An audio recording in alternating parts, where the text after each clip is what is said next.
Long before Egypt, Greece, or Rome, cities were already rising between the Tigris and Euphrates.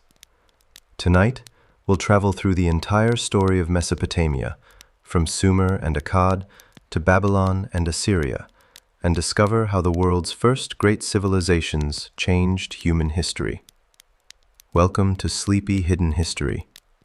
Before we begin, tell me which city you're listening from tonight. And please like and subscribe. It may seem small, but it truly means a lot to me. Thank you so much. Imagine arriving in southern Mesopotamia 7,000 years ago and being told that this flat, exposed country would one day produce some of the earliest cities, kingdoms, written laws, and recorded stories in human history. There were no forests of tall timber waiting to be cut into beams, no nearby mountains filled with building stone, and few local deposits of metal. Rainfall was too limited and unreliable for farmers to depend on it alone, while the Tigris and Euphrates were not gentle servants. They could shift course, tear through banks, drown fields, or leave settlements stranded far from the water that had sustained them. Even the soil, often described simply as fertile, concealed a harder truth. River silt could nourish crops, but only if water reached the right place at the right time, and too much irrigation could eventually raise salt into the upper soil until fields lost their strength. This was not an effortless garden waiting for civilization to appear. It was a landscape that demanded negotiation, season after season, between human intention and forces that did not care whether a harvest survived. And that may be the first great mystery of Mesopotamia. Civilization did not rise here because life was easy. It rose, at least in part, because survival increasingly required people to do things that isolated households could not do alone. To understand how that began, we have to look past the famous kings and ruined palaces, back to an age before anyone in the region could write a name, record a tax, or explain why a village had chosen one leader over another. Across the wider Fertile Crescent, farming communities had already existed for thousands of years, especially where winter rainfall made cultivation possible. Northern Mesopotamia was not the same world as the south. In the north, rolling plains and somewhat greater rainfall allowed many settlements to grow crops without depending entirely on irrigation. Farther south, the land flattened into an immense alluvial plain. Rivers split into channels, marshes spread and receded, and dry ground could become waterlogged or vanish beneath floodwater. Yet the same rivers that threatened life also made life possible. They carried fish, reeds, clay, transport, and the water needed to grow barley, wheat, legumes, and flax. Reeds became roofs, boats, baskets, and fences. Clay became vessels, ovens, walls, and later the tablets that would preserve voices across millennia. What the South lacked in stone and timber, its people replaced with materials that seemed humble but were astonishingly adaptable.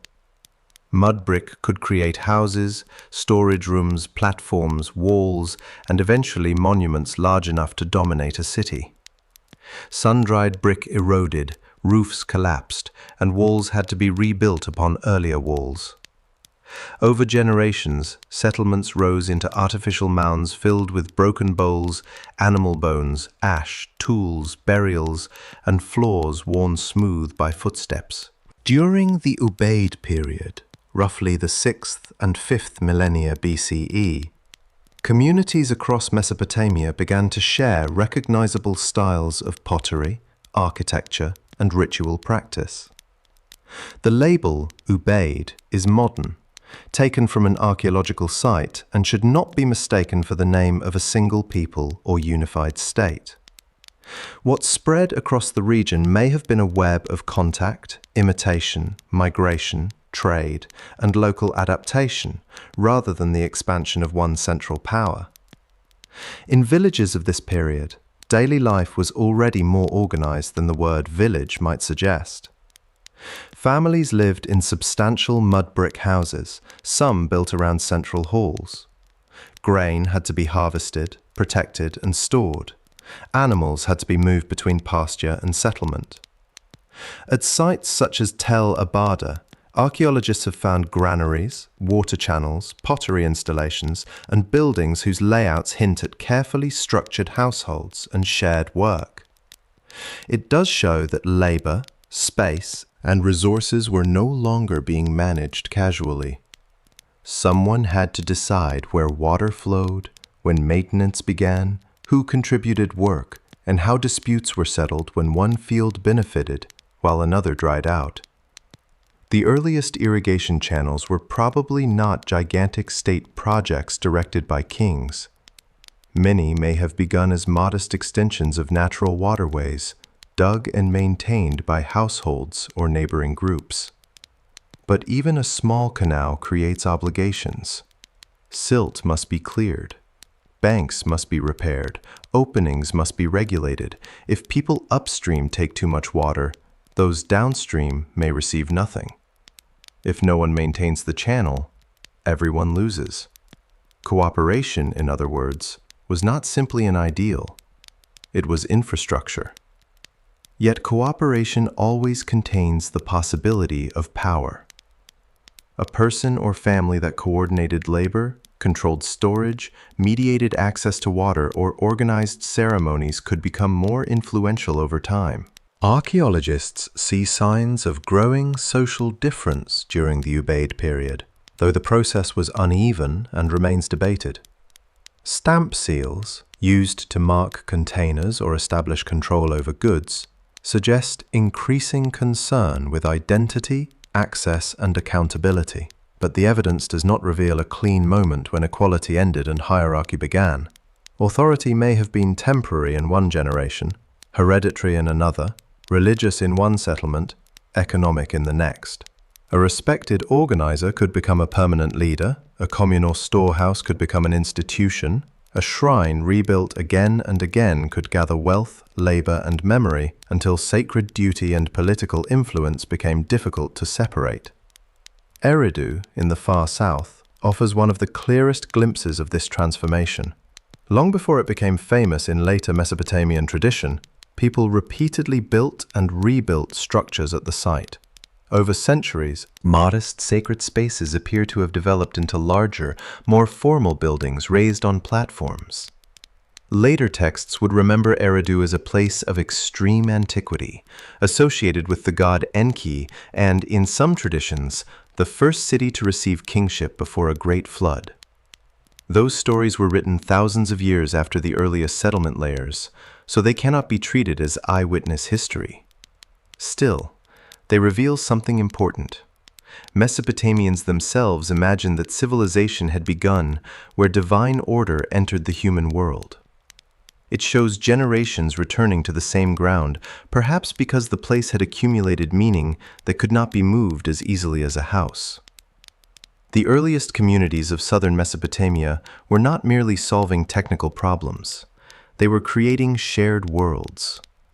A canal was a physical channel, but it was also an agreement. A granary was a building, but it was also trust made visible. A shrine was a room, but it could become the center of a community's memory.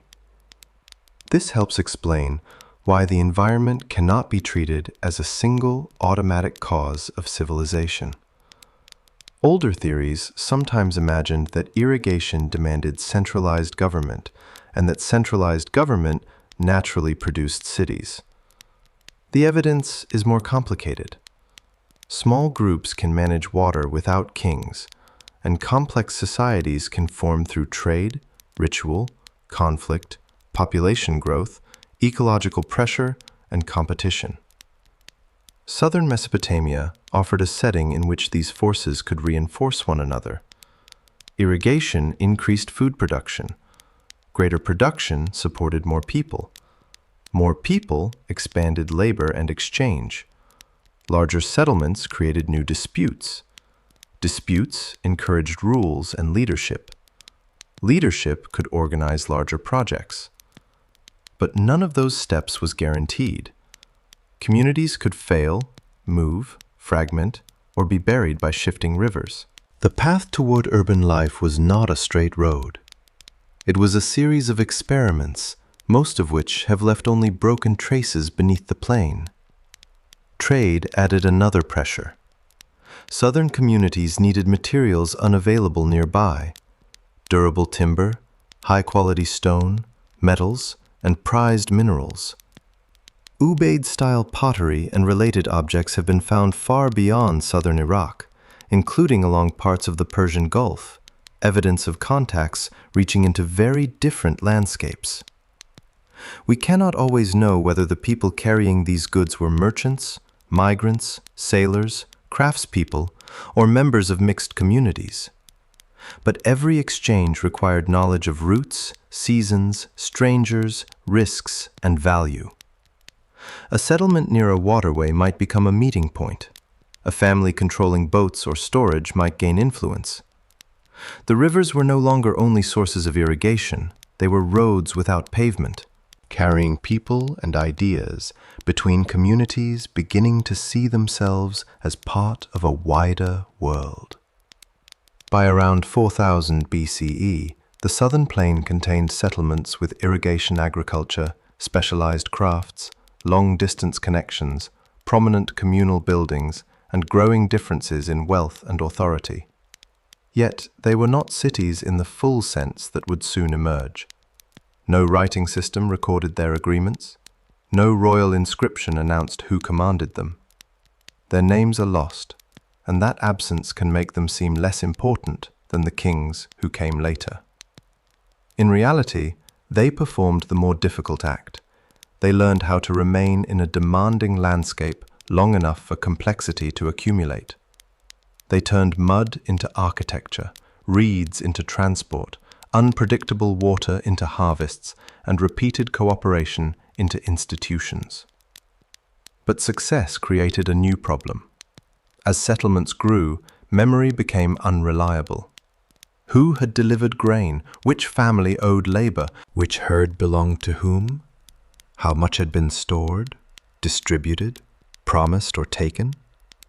A community of a few households might answer through personal knowledge. A town of thousands could not. Somewhere on the southern plain, amid baskets of barley, sealed jars, crowded workshops, and canals that had to be repaired before the next season, human beings began searching for a way to make information survive outside the mind. And when they found it, the village would begin its final transformation into the city. The answer emerged at Uruk, where the problems of scale became so large that old habits could no longer contain them. By the late 4th millennium BCE, a traveler approaching the city across the southern Mesopotamian plain would have seen something almost without precedent. A settlement spreading over hundreds of acres, its mud brick buildings rising above canals, workshops, courtyards, storage rooms, and crowded lanes, with monumental precincts visible from a distance like artificial hills. Archaeologists estimate that Uruk covered roughly 250 hectares during this early urban phase, though its population remains uncertain. That number matters because a city is not simply a village multiplied. Once strangers live beside strangers, once most people no longer know who planted each field or delivered each basket of grain, society has to invent new ways of creating trust, organizing work, settling obligations, and making authority visible.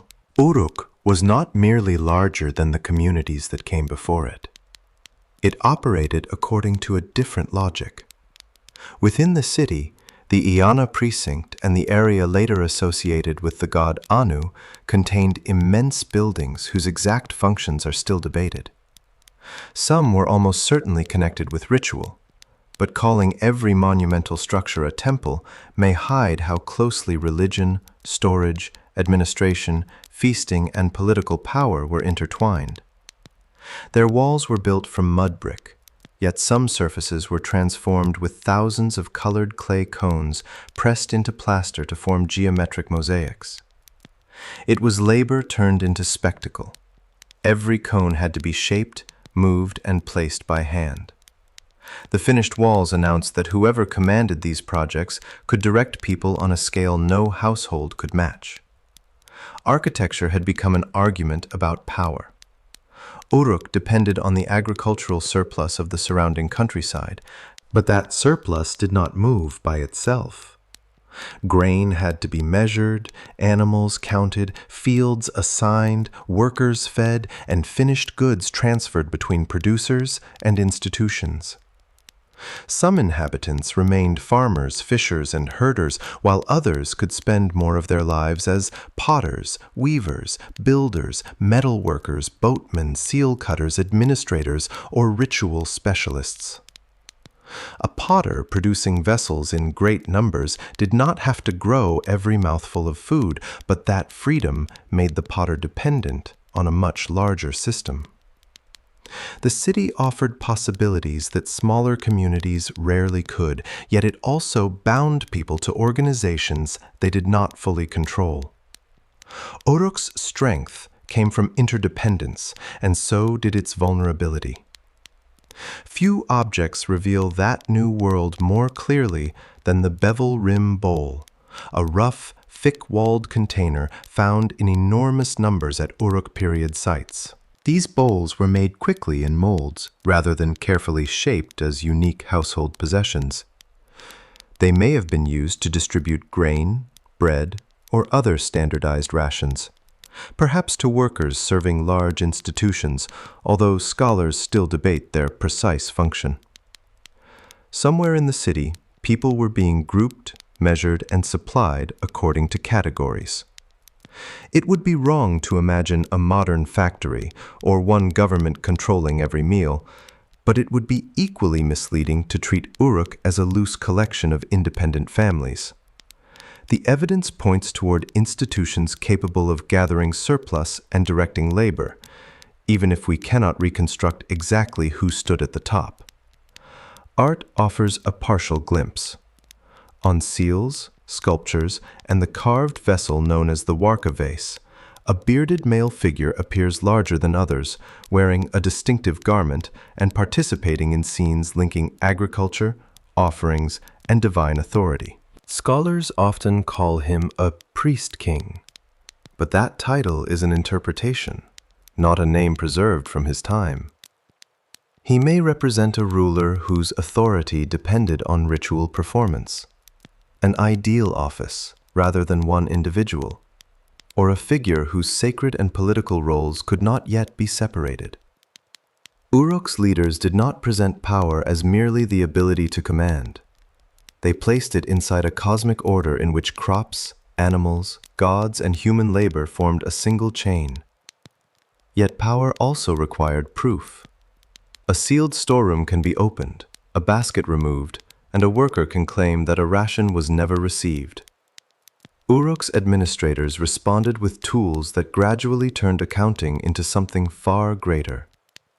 For centuries, people across the Near East had used small clay tokens in different shapes to represent quantities or types of goods. Some were enclosed inside hollow clay envelopes whose surfaces could be marked or sealed. Once the token shapes were impressed on the outside, however, the objects hidden within became less necessary. A mark could stand for a thing. A set of marks could preserve a transaction.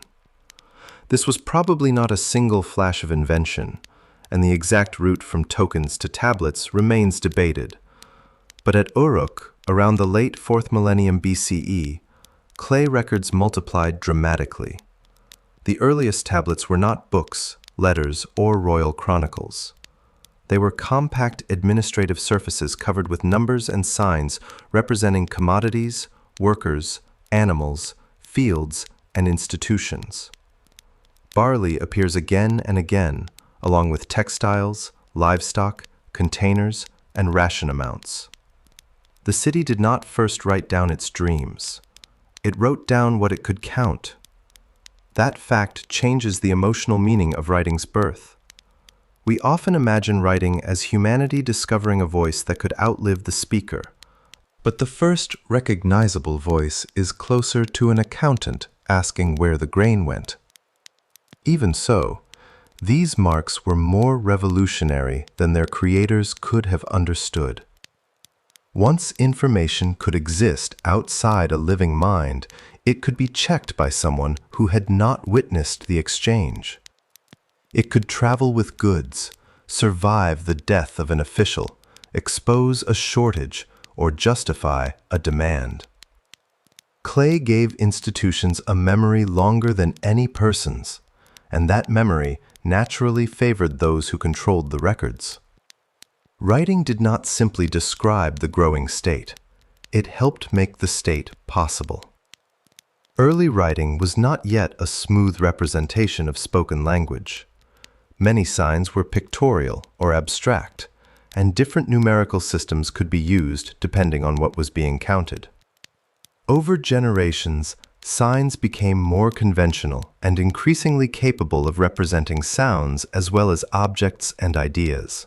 The end of a reed stylus pressed into clay created wedge-like impressions, and the system gradually moved toward what later scholars call cuneiform. Literacy did not spread evenly.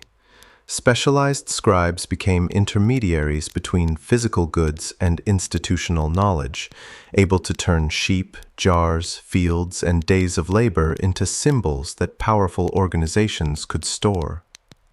Cylinder seals offered another form of controlled identity. A small carved stone cylinder could be rolled across wet clay to leave a continuous image of animals, processions, workers, captives, ritual scenes, or symbolic designs. The impression might secure a door, container, or tablet and show that an authorized person had approved it. Because good stone was scarce in the southern plain, the seal itself could display access to distant materials and skilled craftsmanship. Uruk's influence did not stop at its walls. During the 4th millennium BCE, Uruk-style pottery, seals, accounting practices, and architecture appeared across a vast zone reaching into Iran, northern Mesopotamia, Syria, and southeastern Anatolia. At some sites, southern material culture appears in enclaves distinct from nearby local traditions. Elsewhere, local communities adopted selected Uruk practices while preserving much of their own way of life. This pattern has produced one of the period's central debates.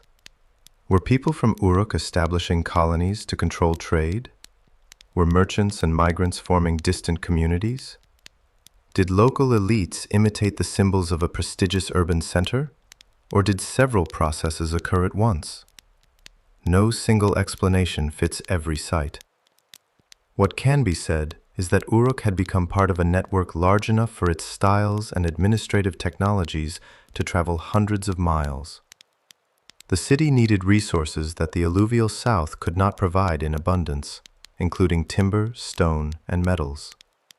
Its expansion may therefore have been driven partly by appetite. The greater the city became, the farther it had to reach to sustain the life it had created.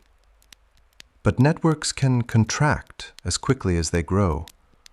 Around the end of the 4th millennium BCE, many settlements associated with the wider Uruk sphere were abandoned, transformed, or absorbed into different local cultures. Scholars have proposed disrupted trade, political conflict, environmental change, resistance by local populations, or the simple limits of maintaining distant connections. The evidence does not support one dramatic collapse everywhere at the same moment. Uruk itself endured, but the world around it became less uniform. And perhaps that was the city's deepest legacy. Uruk did not create a permanent empire. It demonstrated a possibility. It showed that thousands of people could be concentrated, fed, classified, and mobilized, that monumental buildings could turn collective labor into sacred authority, that distant resources could be drawn toward an urban center, and that clay could preserve institutional decisions beyond the memory of any living official. Once those tools existed, they could be copied by rivals and used against the center that had helped develop them. Soon the southern plain would no longer be dominated by one unmatched urban experiment. It would become a landscape of competing city-states, each with its own god, elite, walls, ambitions, and version of the past. And when their records finally began to preserve personal names, the figures stepping out of the silence would not be anonymous administrators. They would be kings. By the beginning of the 3rd millennium BCE, southern Mesopotamia no longer revolved around a single, unmatched city. Across the river plain, Uruk, Ur, Lagash, Umma, Kish, Nippur, and other centers had become political worlds of their own, each surrounded by fields and canals, each convinced that its place in the universe was more than an accident of geography. Modern historians call this the early dynastic period, roughly 2900 to 2350 BCE, but its people would not have looked across the plain and seen a nation called Sumer. They saw cities. A person belonged first to a household, a temple, and a local god. Beyond the cultivated land stood other cities whose people might speak the same language, worship familiar deities, use similar writing, and still become enemies over a boundary ditch only a few miles wide.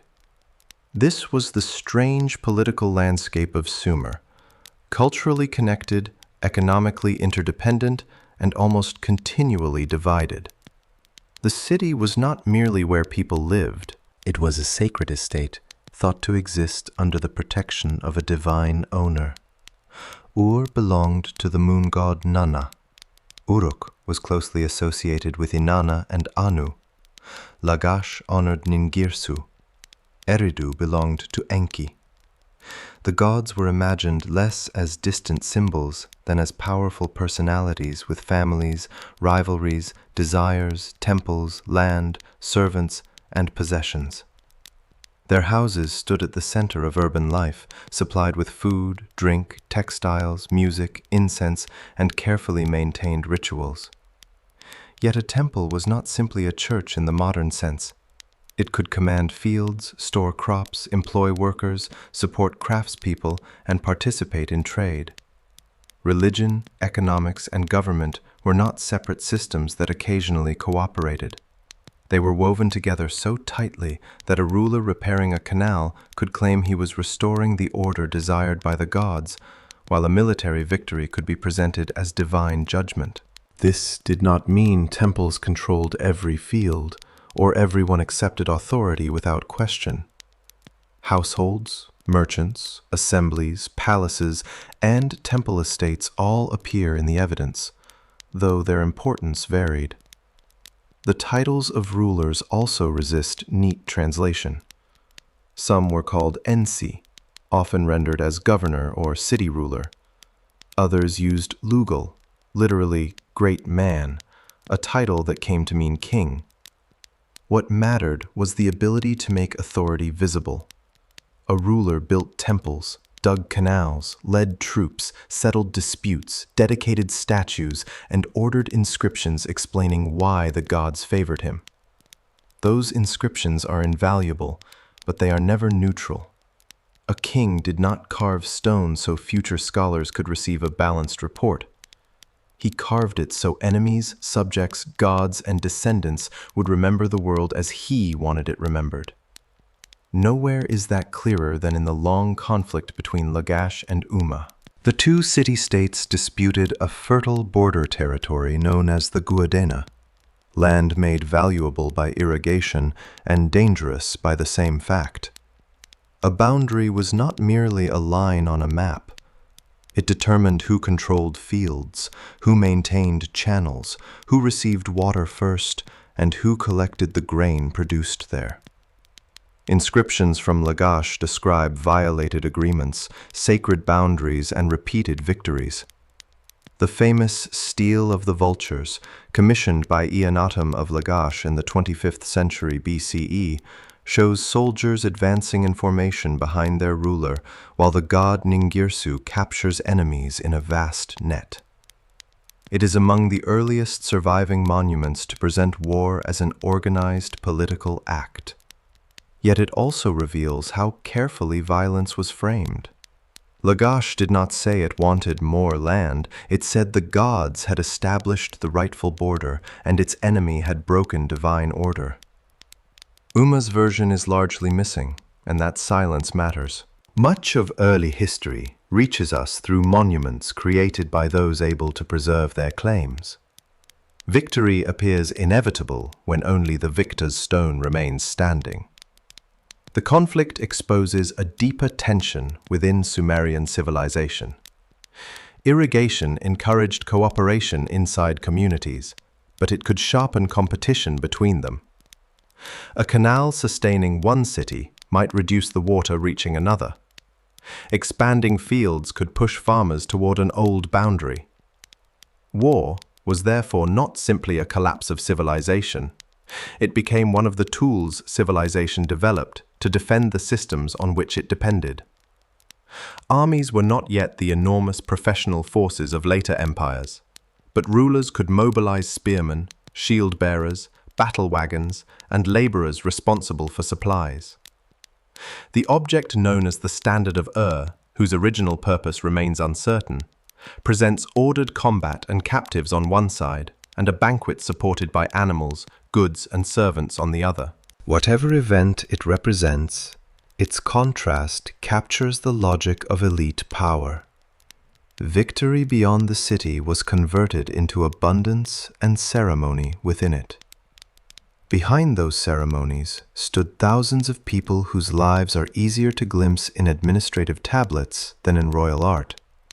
Farmers cultivated fields, herders managed animals, fishers worked the rivers and marshes, and large groups of women and men produced textiles under institutions that tracked wool, labor, and rations with remarkable precision. Brewers turned grain into beer, boatmen moved cargo through canals, and scribes recorded debts, fields, livestock, deliveries, and work assignments. These documents preserve not only kings but foremen, gardeners, millers, singers, merchants, and workers known only by the barley they received. Their impersonality reveals how large the institutions had become. A worker might be understood by an administrator not through personality or family history, but through category, task, and ration. Urban life created opportunities for specialization, but it also taught institutions how to reduce human beings to marks on clay. Sumer's cities could not survive on local resources alone. The southern plain possessed clay, reeds, water, and fertile soil, but little quality stone, timber, or metal. Trade routes therefore reached toward the Persian Gulf, the Iranian Plateau, Anatolia, the Levant, and regions even farther away. Copper, silver, gold, hardwoods, shell, carnelian, and lapis lazuli entered Mesopotamia through long chains of exchange. Lapis found in the treasures of probably originated in distant Afghanistan. Its presence in a royal tomb was not simply decoration, it represented command over skilled labor, trade relationships, and distances beyond any ruler's direct control. The royal cemetery at dating mainly to the middle of the 3rd millennium BCE, exposes the wealth and mystery of this elite world. Most burials there were modest, but a smaller group contained gold vessels, musical instruments, elaborate headdresses, weapons, imported stone, and attendants associated with royal funerary ceremonies. One of the most famous individuals, Puabi, was identified by a cylinder seal bearing her name and title. Whether she should be understood as a queen, a priestly figure, or both remains debated, just as the exact circumstances surrounding the attendants continue to be studied. What is clear is that death had become another stage on which hierarchy was displayed. The powerful entered it surrounded by objects that compressed the work of farmers, miners, sailors, and artisans into one glittering chamber. Yet Sumerian ideas about the afterlife were rarely comforting. The underworld was generally imagined as a dim destination for nearly everyone, not a paradise automatically granted to the righteous. Wealth could shape a funeral, but it could not erase mortality. That tension appears in the wide-eyed worshipper statues placed in temples. Their clasped hands and fixed gaze were not simply portraits of fear. They were enduring substitutes, intended to remain in the god's presence while the living person returned to ordinary life. Their eyes seem enormous because attention itself carried sacred value. To be remembered by a god, one had to be represented as always watching. At the same time, the gods did not form a simple moral system. They could protect a city, withdraw favor, send prosperity, or support one ruler against another. Later scribes tried to organize the past through works such as the Sumerian king list, which describes kingship descending from heaven and passing from one city to another. Its earliest rulers reigned for impossible spans, and its sequence simplifies periods when several dynasties likely ruled at once. It is not a straightforward timeline. It is closer to a political argument. There may be many cities, but legitimate kingship is one divine institution, transferred whenever one center falls and another rises. Among the names attached to this half-remembered age was Gilgamesh of Uruk. He may have been a historical king in the early 3rd millennium BCE, though direct evidence for his life remains limited. Over centuries, he became far larger than a ruler. In Sumerian stories and the later Babylonian epic, he is a builder, warrior, friend, oppressor, mourner, and seeker who discovers that strength cannot force death to release its hold. His transformation reveals what Sumer had begun to do with history. A king could leave walls and inscriptions, but storytellers could reshape him into a question every generation understood. What is power worth if the person who holds it must still disappear? The answer was not immortality of the body, but endurance through the city, the name, and the story. That was the fragile promise behind every Sumerian monument. Kings built because mud brick collapsed. They carved their names because memory failed. And while the city-states competed for land, water, trade, and divine favor, their rulers were creating the institutions that would make conquest on a much larger scale possible. Eventually, one man would look across this divided landscape and see not sacred boundaries to respect, but cities that could be broken, joined, and ruled from a single center. He would come from the Akkadian-speaking north, and his name would be Sargon. Sargon entered history surrounded by the kind of story that powerful rulers often leave behind, a story in which destiny seems visible from birth. In a legend written down many centuries after his lifetime, his mother secretly placed the infant in a reed basket, sealed it with bitumen, and released it onto a river, where a gardener rescued and raised him. The tale is unforgettable, but it is not a reliable account of Sargon's childhood. It belongs to the later memory of the king, shaped by generations who already knew what he had become. Even his royal name, Sharukin, commonly rendered as Sargon, meant something like, "The king is legitimate," a strangely defensive title that may suggest a man who needed legitimacy because he had not inherited it in the usual way. Tradition remembers him as a cupbearer serving Ur-Zababa, king of Kish, a position that sounds humble today, but may have placed him close to the ruler, the palace, and the machinery of power. Beyond those fragments, the young Sargon remains hidden. We do not know exactly where he was born, how he gathered his first supporters, or which betrayal, opportunity, or calculation allowed him to rise.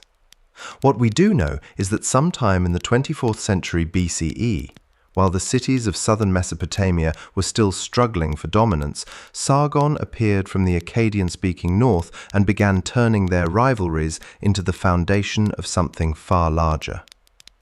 His most important early opponent was Lugal-Zaggisi, ruler of Umma, who had conquered several Sumerian cities and claimed authority from the Persian Gulf toward the Mediterranean. Lugal-Zaggisi had already shown that one king could overpower much of the south, but his success remained tied to the older world of competing city-states. Sargon broke that world open. Later royal inscriptions claim that he defeated Lugal-Zaggisi, brought him in a neck restraint to the gate of the god Enlil's temple at Nippur, conquered city after city, tore down defensive walls, and washed his weapons in the lower sea, probably the Persian Gulf. Such claims were designed to magnify victory, and not every detail can be independently verified, yet the political transformation behind them was real. For perhaps the first time on this scale, most of Mesopotamia was placed beneath a dynasty ruling from a new capital, rather than from one of Sumer's ancient sacred centers.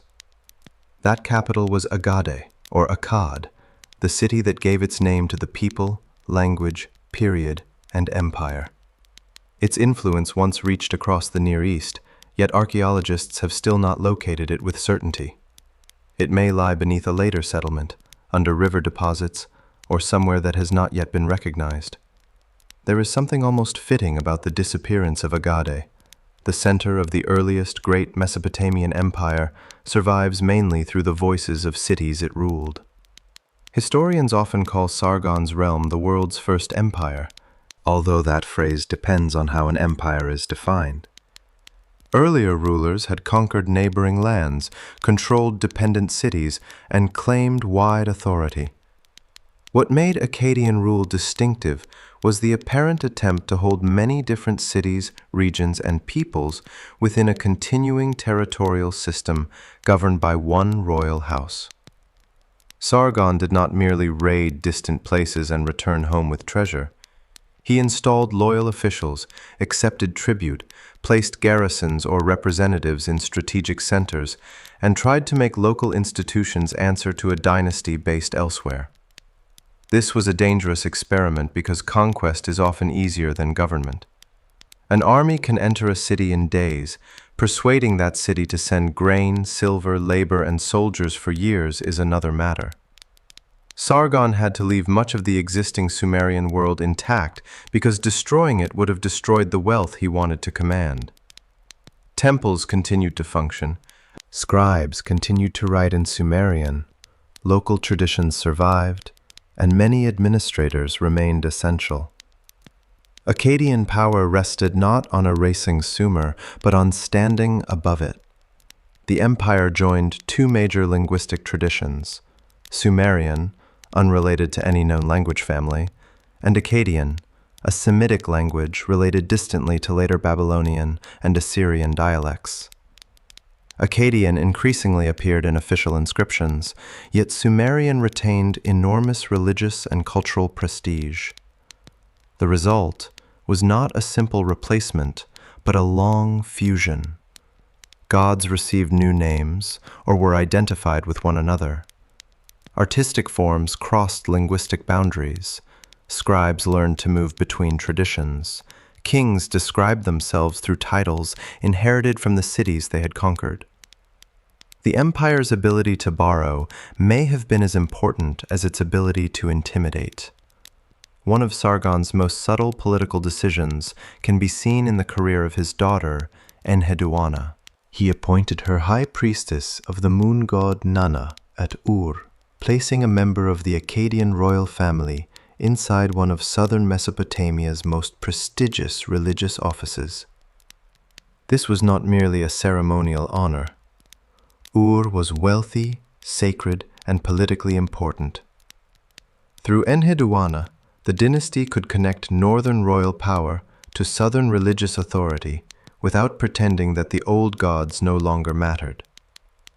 Texts attributed to her were written in Sumerian, and they helped bring the Sumerian goddess Inanna and her Akkadian counterpart Ishtar into closer identification. Enheduanna names herself in works preserved through copies made centuries later, which is why she is often described as the earliest known author whose name is attached to a surviving body of literature, though questions remain about exactly how the texts were composed, transmitted, and edited. Her poems are not detached palace propaganda. They carry fear, exile, devotion, anger, and the voice of a woman defending both her office and her relationship with a terrifying goddess. Through her, imperial politics became personal, and religion became a language through which power could be negotiated rather than merely obeyed. Sargon's achievements did not guarantee peace. When he died, the empire did not pass smoothly into stability. His sons Rimush and Manishtushu faced major rebellions and fought to recover territories that had seized the moment of succession to break away. Their struggles reveal a weakness that would haunt nearly every later empire. Conquered cities might obey a powerful king while waiting for his death. The dynasty survived, but only through repeated violence. Akkadian royal art changed alongside this harsher vision of monarchy. Earlier Mesopotamian rulers often appeared within orderly ritual scenes, serving the gods and standing among attendants. Under the Akkadian kings, the ruler became more isolated, more physically commanding, and more heroic. Human bodies were rendered with a new sense of movement and muscular force. Royal images did not simply record authority, they made the king appear unlike ordinary men. This transformation reached its height under Sargon's grandson Naram-Sin. During his reign, the empire may have extended from the Mediterranean and parts of Anatolia to western Iran and regions bordering Arabia, although direct control was probably stronger in some areas than others. Ancient imperial maps often give an illusion of solid borders, but real power thinned with distance. Some regions were governed closely, others paid tribute, and still others may have experienced Akkadian armies only during occasional campaigns. Naram-Sin nevertheless claimed the title King of the Four Quarters, presenting himself as ruler of the entire ordered world. After defeating a widespread rebellion, he went further than his grandfather had dared and accepted divine status during his own lifetime.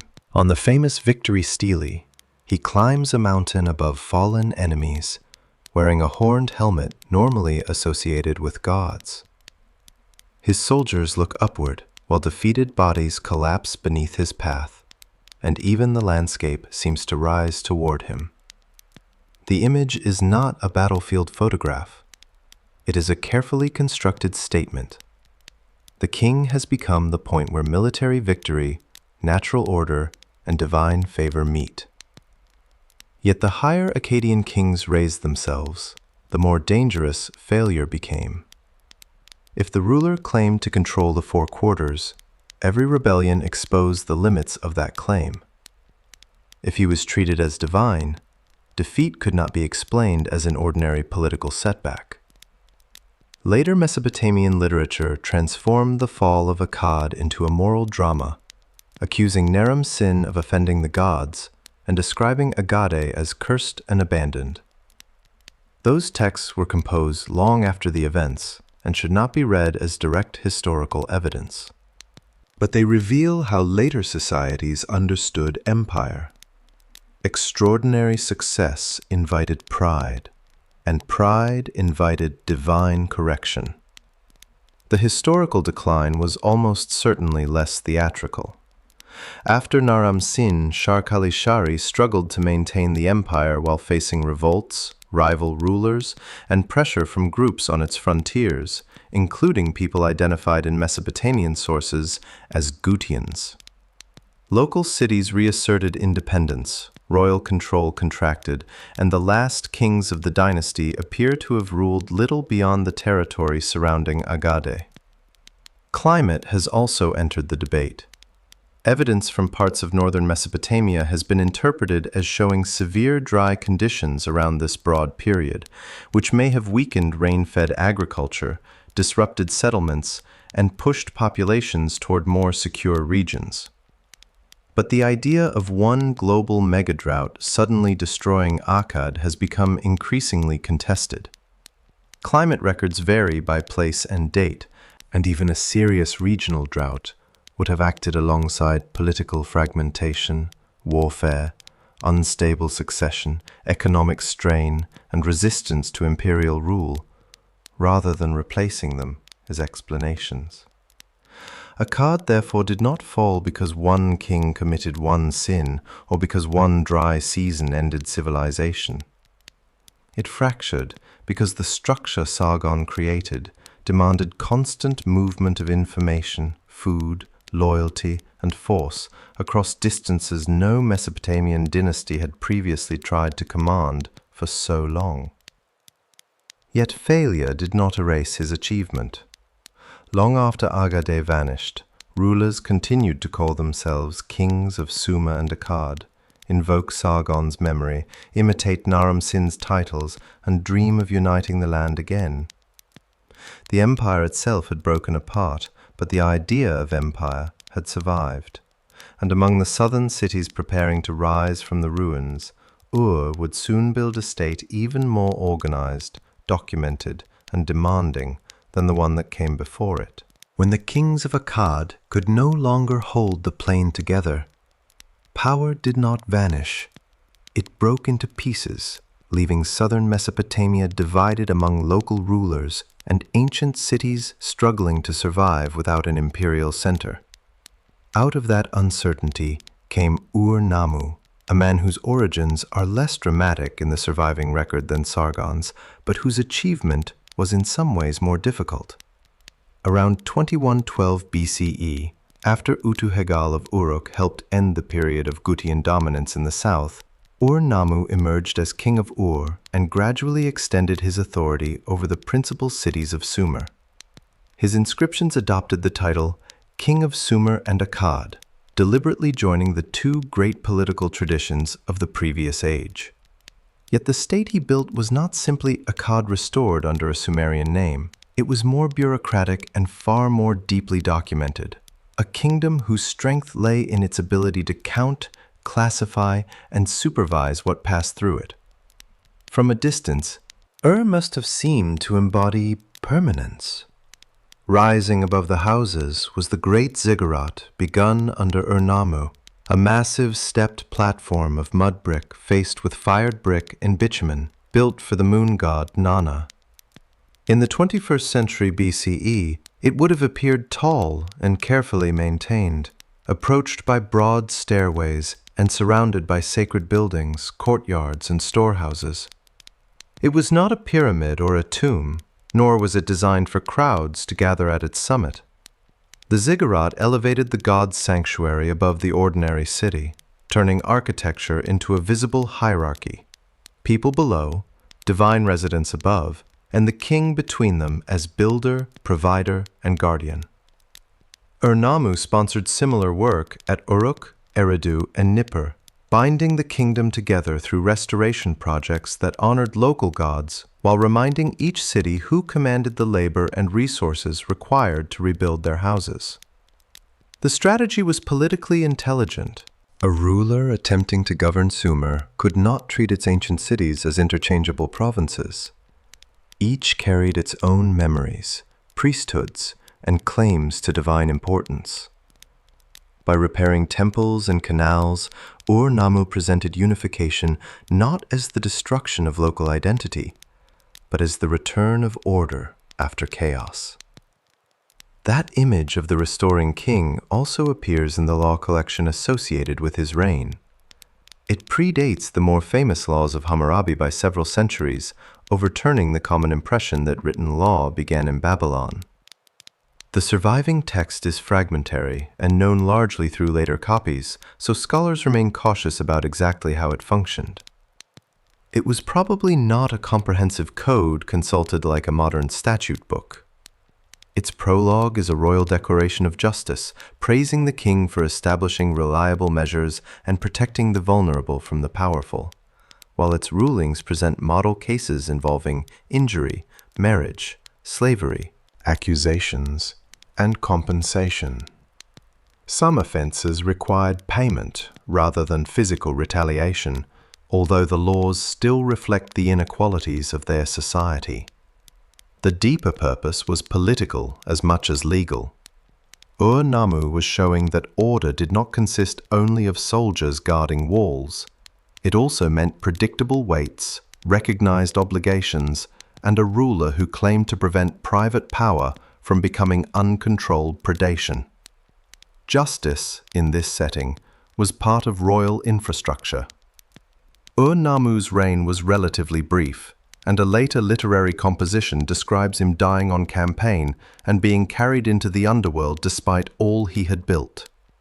Whether the poem preserves anything about the historical circumstances of his death is uncertain, but its sadness reveals the limits of Mesopotamian kingship. A king might restore temples and establish laws, yet he could still die violently and leave unfinished work to his heir.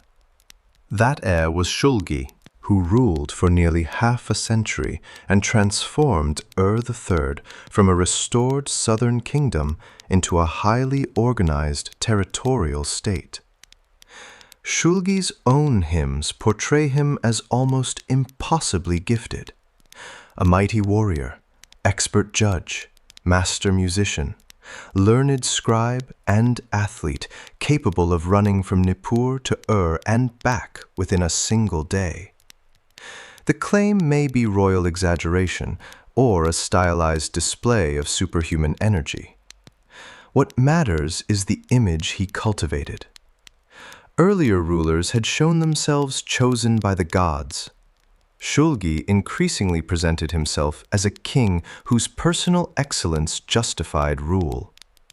Later in his reign, his name was written with the divine sign, and officials could treat him as a living god. Behind that elevated image stood practical reforms. Roads and way stations helped messengers cross the kingdom. Standardized accounting allowed officials in distant cities to report goods in recognizable forms. Provinces were supervised by governors, while frontier regions could be placed under military commanders.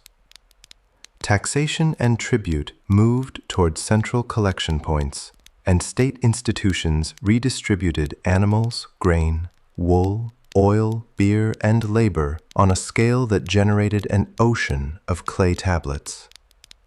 Tens of thousands of Ur III documents survive, most of them not stories or hymns, but receipts, lists, sealed accounts, delivery notes, personnel records, and statements of what entered and left an institution. One tablet might record bread, beer, oil, and onions issued to messengers. Another might track sheep transferred through Puzrish Dagan, a major administrative center near Nippur. Another could register wool assigned to textile workers or grain advanced to a labor crew. Read one by one, these records can seem painfully ordinary. Seen together, they reveal something extraordinary. The state was trying to make the movement of an entire society visible. Officials did not simply want to know that livestock existed. They wanted to know how many animals arrived, from whom, on what date, for which festival, under whose seal, and where they went next. Years were named after major royal events, allowing taxation, deliveries, and official careers to be synchronized across thousands of tablets. Scribes became the nervous system of the kingdom.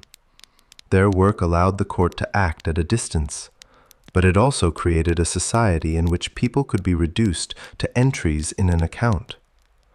Workers received rations according to age, sex, status, and task. Large textile institutions employed many women, while others worked fields, canals, workshops, herds, building projects, or transport networks. Some were dependent workers attached to institutions. Prisoners and displaced populations could also be absorbed into controlled labor. The surviving categories are complex and do not fit neatly into modern labels such as free worker or slave. What the tablets make clear is that administration was never abstract. Behind every total stood bodies that had to harvest grain, carry bricks, spin wool, dredge canals, and keep animals alive. The celebrated efficiency of Ur-III rested on a heavy human burden. This is the dynasty's central paradox. Its archives allow us to see ordinary life more clearly than in many earlier periods, yet the people become visible precisely because institutions were measuring what they owed. Shulgi's successors inherited an impressive machine, but maintaining it required constant supplies and reliable obedience. Amar-Sin and Shu-Sin continued royal building, military campaigns, and administrative control, while pressure increased along the kingdom's northern and eastern edges. Mesopotamian texts describe groups called Amorites or Martu as outsiders from the west, sometimes portraying them through hostile stereotypes as people beyond settled urban order. The reality was more complicated. Amorite-speaking pastoral communities had long interacted with cities through herding, trade, labor, and military service, and many eventually settled within Mesopotamia. They were not a single invading army under one command. Some may have disrupted roots or challenged state authority. Others became integrated into the society official texts treated as foreign. Shu-Sin ordered the construction of a defensive barrier often translated as the wall to keep out the Amorites, but its precise location, scale, and effectiveness remain debated. A wall across open country could slow movement or guard strategic passages, yet no barrier could neatly divide mobile herders from a settled world that already depended on them. By the reign of Ibbi-Sin, the final king, the system began losing coherence. Provincial governors withheld resources or declared independence. Ishbi-Erra, an official sent to obtain grain in the north, established his own power base at Isin and eventually acted as a rival king. Grain prices rose sharply in some records, suggesting shortages and disrupted supply, though the surviving evidence cannot reveal the full experience of the population. The capital still possessed walls, temples, and a king, but authority was shrinking around it.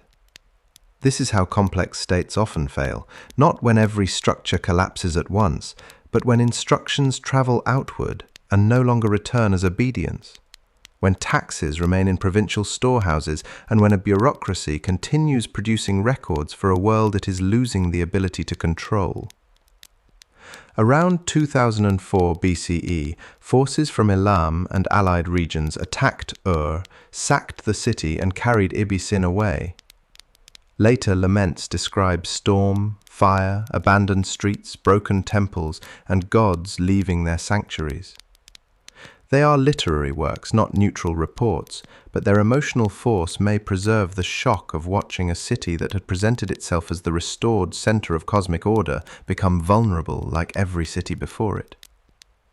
Ur survived, but its imperial age was over. Sumerian also survived in scholarship, religion, and scribal education, even as it faded as an everyday spoken language. The last great state ruled through Sumerian royal tradition had fallen, yet its archives, laws, accounting methods, and vision of centralized kingship passed into the new political world taking shape around it. Among the dynasties rising from the fragments were Amorite rulers, and one small city on the Euphrates would eventually turn the inherited tools of Ur into a different kind of power. Its name was Babylon. Babylon did not begin as the obvious capital of Mesopotamia. In the centuries after Ur lost its empire, the city was only one contender among many, standing on the Euphrates, while stronger kingdoms at Isin, Larsa, Eshnunna, Mari, and elsewhere competed for canals, trade routes, sacred prestige, and the loyalty of smaller towns. The rulers of this fractured age were often Amorites, descendants of Western Semitic-speaking communities whom earlier southern records had treated as outsiders. By now, however, Amorite dynasties were not hovering beyond civilization's borders. They were seated inside palaces, worshipping Mesopotamian gods, employing cuneiform scribes, marrying into established families, and claiming the ancient titles of Sumerian kingship. Their rise reveals how misleading the language of invasion can be. Some Amorite groups had entered through migration, pastoral movement, military service, or settlement over generations, and once they gained power, they did not discard the urban world they inherited. They learned to rule through it. Babylon's own dynasty began around the 19th century BCE, but its early kings controlled little more than the city and nearby territory. Its transformation came under Hammurabi, who took the throne in 1792 BCE, according to the conventional Middle chronology. He is remembered today as a lawgiver. Yet for much of his reign he was first a cautious survivor in a landscape crowded with kings more powerful than himself. To the south, Rim-Sin of Larsa ruled a wealthy kingdom and had already defeated major rivals. To the north, Shamshi-Adad I had built a broad but unstable realm, while Mari commanded a strategic position on the middle Euphrates and preserved a palace archive filled with letters, reports, requests, rumors, and warnings. Those tablets expose a world in which diplomacy was rarely the opposite of war. Alliances were temporary arrangements between rulers who exchanged gifts, intelligence, troops, daughters, promises, and carefully measured expressions of brotherhood while quietly preparing for the day cooperation no longer served them. Hammurabi excelled in that world because he did not attempt to conquer everything at once. For decades he strengthened Babylon, repaired canals, fortified cities, honored temples, and allowed larger powers to exhaust one another. Then, during the final part of his reign, events accelerated. He defeated Eshnunna, overthrew Rim-Sin and absorbed Larsa, brought Mari under his control, and extended Babylonian authority across much of southern and central Mesopotamia. The exact reach of that authority changed quickly, and was not equally strong everywhere, but the political result was unmistakable. A city that had once stood in the shadow of older centers now ruled a kingdom large enough to give the south a new name: Babylonia. Hammurabi's victories were military, but conquest alone could not make Babylon legitimate. Ur, Nippur, Larsa, Sippar, and other cities carried traditions older and more prestigious than his capital. He therefore presented himself not as a destroyer of their world, but as its caretaker. Royal inscriptions describe him restoring temples, maintaining waterworks, defending communities, and serving the great gods. At Babylon, the local god Marduk rose with the dynasty. He did not immediately erase Enlil, Shamash, Sin, Ishtar, or the other established deities, but Babylon's political success gradually elevated its divine patron within the Mesopotamian pantheon. This was one of kingship's most durable forms of persuasion. When a city conquered its neighbors, its god could be portrayed as having received greater authority in heaven as well as on earth. No surviving object expresses Hammurabi's claim more powerfully than the dark stone stela now associated with his laws. More than 7 feet high, its surface is covered with dense columns of cuneiform. At the top, Hammurabi stands before Shamash, the sun god linked with justice, who sits above him with rays rising from his shoulders. The image does not show a human ruler inventing justice by personal command. It shows justice flowing from the divine world through the king.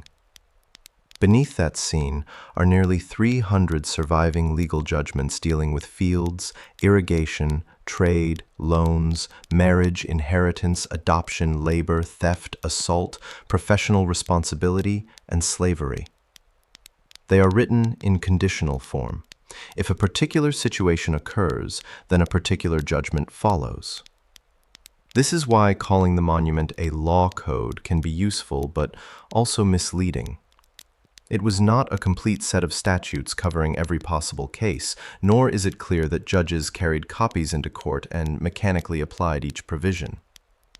The text may have functioned as a collection of model decisions, a work of royal scholarship, a monument of political legitimacy, or some combination of these. Its long prologue and epilogue matter as much as the judgments themselves. Hammurabi declares that the gods selected him to establish justice, restrain the strong, and protect those vulnerable to abuse. That claim was propaganda. But propaganda works best when it speaks to genuine fears. In old Babylonian society, a failed harvest, disputed inheritance, predatory loan, broken canal, or false accusation could destroy a household. People needed courts, witnesses, written contracts, oaths, and recognized procedures because urban life produced conflicts too complex to settle through memory alone. The laws reveal a society ordered by status rather than equality.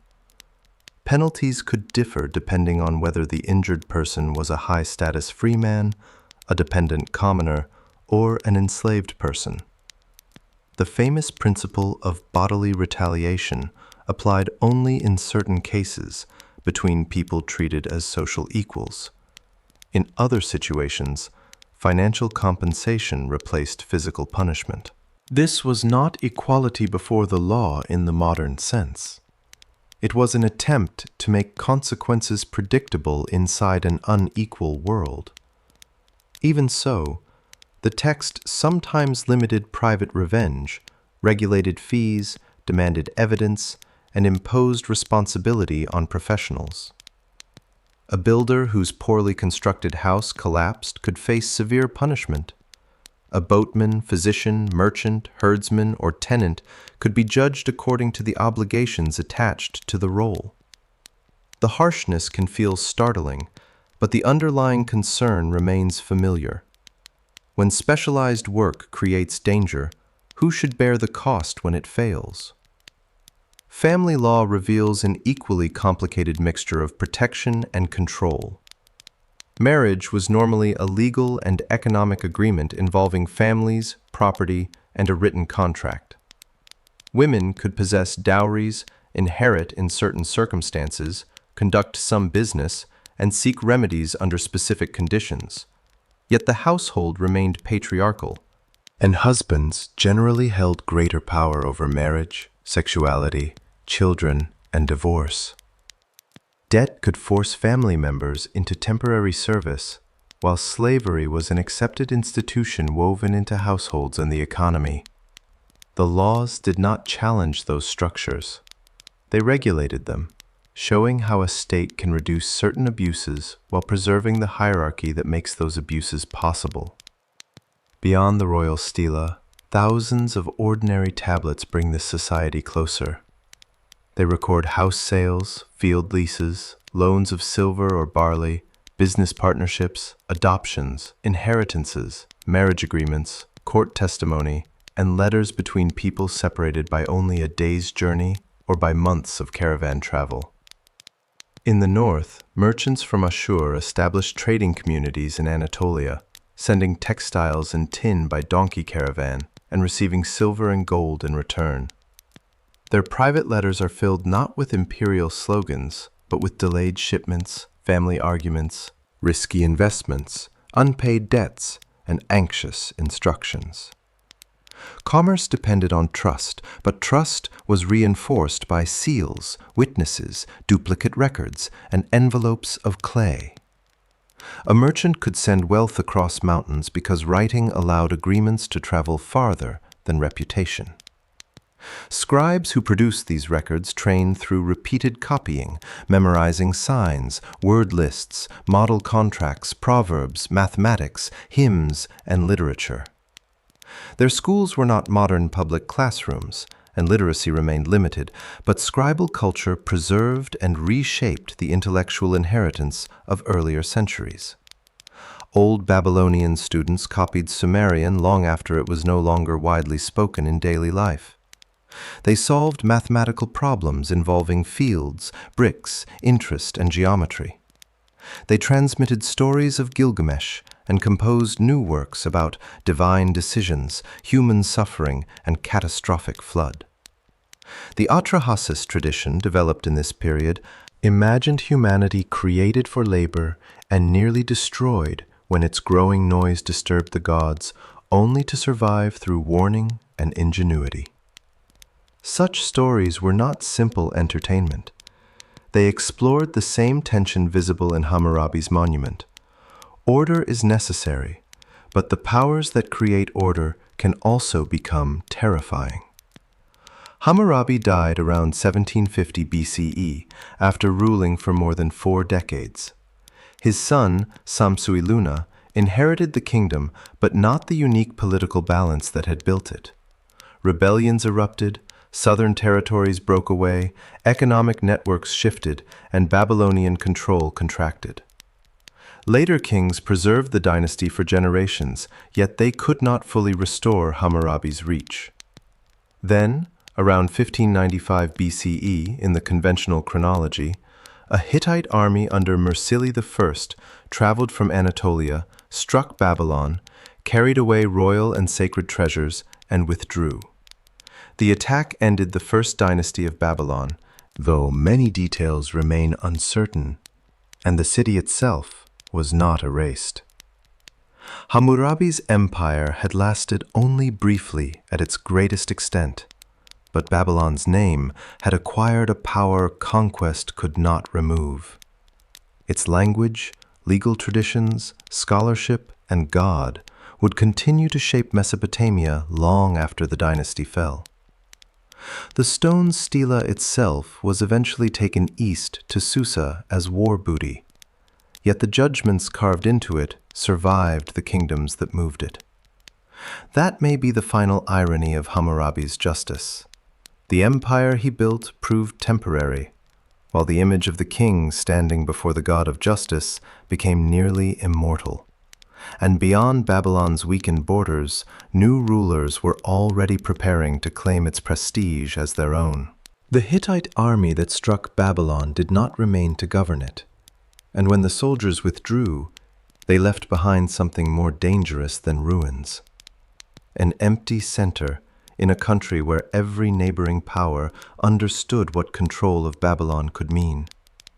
For a time, southern Mesopotamia fractured among competing dynasties, including rulers in the marshlands often called the First Sealand Dynasty, while groups known as the Kassites gradually moved from the eastern and northeastern margins into the political life of Babylonia. Their origins remain partly obscure. Their language is known only from scattered words and personal names, and the surviving evidence does not reveal a single dramatic invasion in which one Kassite army suddenly replaced the old order.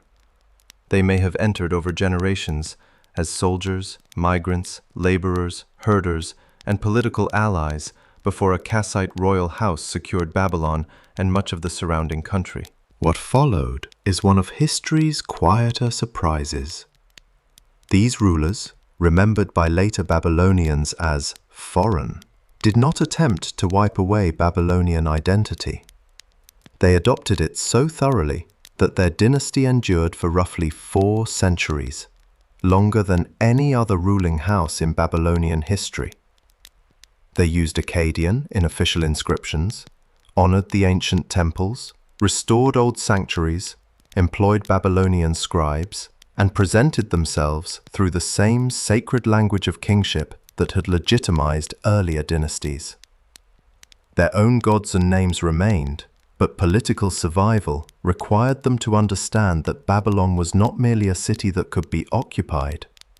It was a tradition that had to be performed. The Kassites called the land Karduniash, yet Babylon remained its cultural heart, and the god Marduk continued his gradual rise in prestige.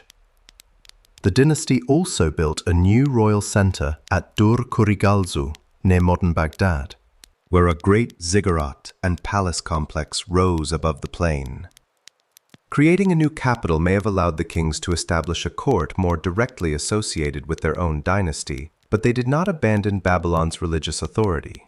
Instead, they balanced new royal space with old sacred legitimacy, a solution that reveals how conquerors often survive by becoming guardians of what they once stood outside. Much of Kassite Babylonia is harder to reconstruct than the ages before and after it because the surviving written record is uneven. But the evidence that remains shows a stable territorial kingdom tied to agriculture, temples, landed estates, and international exchange. Stone monuments known as kudurus recorded royal grants, privileges, boundaries, or exemptions, often covering their surfaces with divine symbols and curses against anyone who altered the agreement. They are sometimes casually described as boundary stones, though many were probably kept in temples or official settings rather than planted at the edge of a field. Their purpose was not simply to say where land ended. They placed property inside a sacred and political order.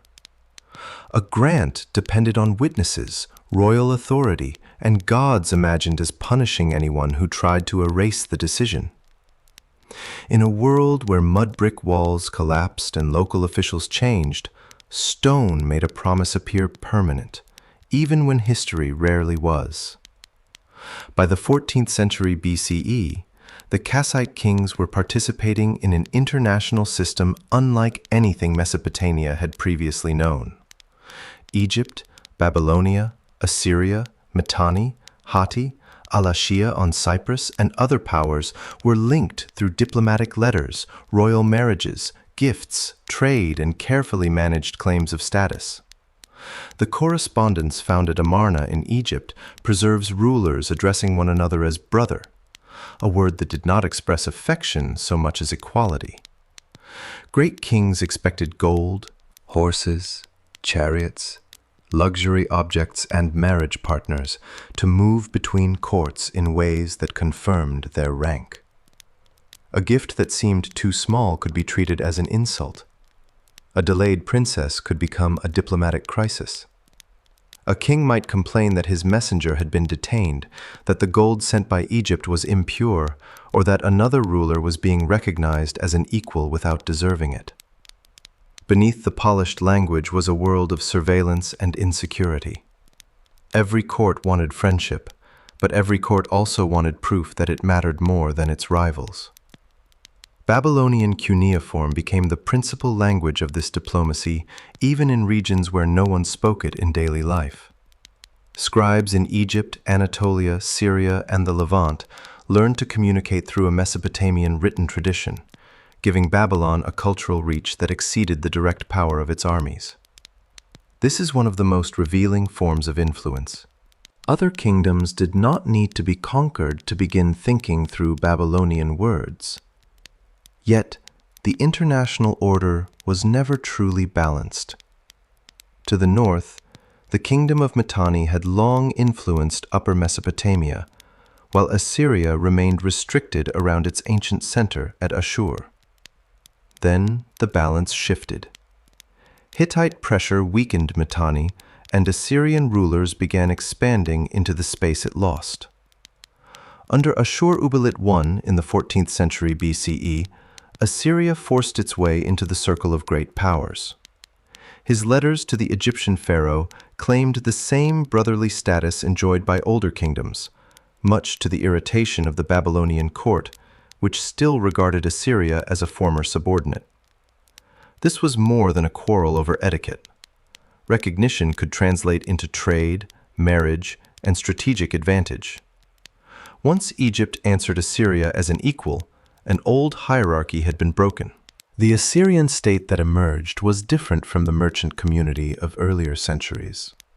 Its kings increasingly commanded territory, appointed officials, fortified provincial centers, moved populations, and used military campaigns to turn the Upper Tigris region into the core of a durable kingdom. Middle Assyrian laws and administrative records reveal a highly structured society in which status, gender, household authority, and punishment were regulated with a severity that can be difficult to read. They also reveal the state's growing reach into private life. Empires are often imagined through maps and armies, but they are built just as much through rules deciding who may own, inherit, travel, marry, veil, testify, or be punished. Under kings such as Adad-nirari I, Shalmaneser I, and Tukulti-Ninurta I, Assyria conquered former Mitanni territories and pressed westward and southward. Tukulti-Ninurta defeated the Kassite king Kashtiliash IV, captured Babylon, and carried away the statue of Marduk. For Babylonians, removing the divine image was not ordinary looting. The statue was central to ritual life and to the relationship between the god and his city. Its absence could be understood as the withdrawal of divine presence itself. Yet Assyrian victory did not produce lasting peace. Babylon resisted, Tukulti-Ninurta was later killed after conflict within his own royal house, and Assyrian control weakened. The episode exposed a problem that would return again and again. Babylon could be defeated militarily, but ruling it without respecting its sacred status invited rebellion and political danger. The Kassite dynasty recovered briefly, only to face a different enemy from the east. In the 12th century BCE, Elamite forces invaded Babylonia, ended Kassite rule, and removed monuments and sacred objects to Susa, including pieces taken from earlier Mesopotamian cities. The famous law stela of Hammurabi probably reached Susa through this kind of conquest. Once again, victory was expressed by carrying away the memory of another kingdom. But Babylonia did not disappear. A new dynasty centered at Isin rose, and Nebuchadnezzar I, who ruled in the late 12th century BCE, campaigned against Elam and recovered the statue of Marduk. Later Babylonian tradition remembered this return as a moment of national and religious restoration. Marduk's elevation accelerated, and the story of Babylon increasingly became the story of a city whose god could leave, return, and re-establish order after catastrophe. Beyond Mesopotamia, however, the wider Late Bronze Age world was breaking apart. Around the eastern Mediterranean and Anatolia, palace systems collapsed, cities were destroyed or abandoned, trade routes contracted, and the Hittite imperial system vanished. Drought, earthquakes, rebellion, warfare, migration, economic fragility, and disruption of tightly connected networks have all been proposed as contributing causes. No single explanation accounts for every region, and Mesopotamia did not experience one uniform collapse identical to the Aegean or Anatolia. Babylonia and Assyria suffered invasions, dynastic instability, population movement, and economic pressure, but their cities, scribal traditions, and political identities survived. Survival did not mean prosperity. Aramean and other mobile groups moved through regions where central authority had weakened, sometimes raiding settlements and sometimes entering them as workers, soldiers, traders, or new communities. Assyria briefly revived under Tiglath-Pileser I, who campaigned widely in the late 12th and early 11th centuries BCE, but after his reign, it lost territory and withdrew toward its heartland as routes became unsafe and provinces escaped control. For generations, the kingdom appeared reduced, surrounded by powers that might have expected it to fade like so many others. Yet Ashur remained inhabited. Temples continued to receive offerings. Royal lists preserved dynastic continuity. Scribes maintained administrative knowledge, and a core military structure survived behind the shrinking frontier. That quiet endurance mattered more than any single campaign. The Kassites had shown that a foreign dynasty could survive by mastering Babylonian culture. Babylon had shown that sacred prestige could outlive repeated defeat. Assyria now showed that a kingdom could lose much of its territory without losing the institutional memory needed to take it back. By the early first millennium BCE, the surrounding political world was fragmented. Old rivals had vanished, and Assyria still possessed a royal house, an army, a sacred capital, and centuries of accumulated experience. The age of survival was ending. The age of deliberate, relentless expansion was about to begin. The Assyrian recovery began not with one sudden invasion, but with a sequence of campaigns that pushed the frontier outward year after year, turning survival into policy and policy into empire. In the early 9th century BCE, kings such as Ashur-dan II and Adad-nirari II reclaimed towns, fields, and routes that had slipped beyond royal control. But it was under Ashur-nasirpal II that the new character of Assyrian power became unmistakable. His armies crossed rivers on inflated skins, climbed mountain roads, besieged fortified cities, and returned with tribute, livestock, skilled workers, and captives. The royal inscriptions describe these campaigns in a voice of absolute confidence, presenting resistance as rebellion against the divine order of the god Ashur. Their language is famously brutal, but it should be read as more than a literal diary of battlefield events. Terror was part of imperial communication. By broadcasting what happened to defiant rulers, Assyria hoped to persuade the next city to surrender before a siege began. Fear reduced the cost of conquest, at least when it worked. Yet intimidation alone could not hold territory from the Zagros Mountains to the Mediterranean. The empire endured because behind the threat stood roads, supply systems, provincial officials, engineers, scribes, messengers, and a monarchy capable of moving resources across enormous distances. Ashur-nasirpal shifted the political center to Kalhu, the city now known as Nimrud, and rebuilt it on a scale meant to make imperial power feel permanent. A massive palace rose beside temples and administrative buildings, its doorways guarded by colossal winged bulls with human heads, figures known today as lamassu.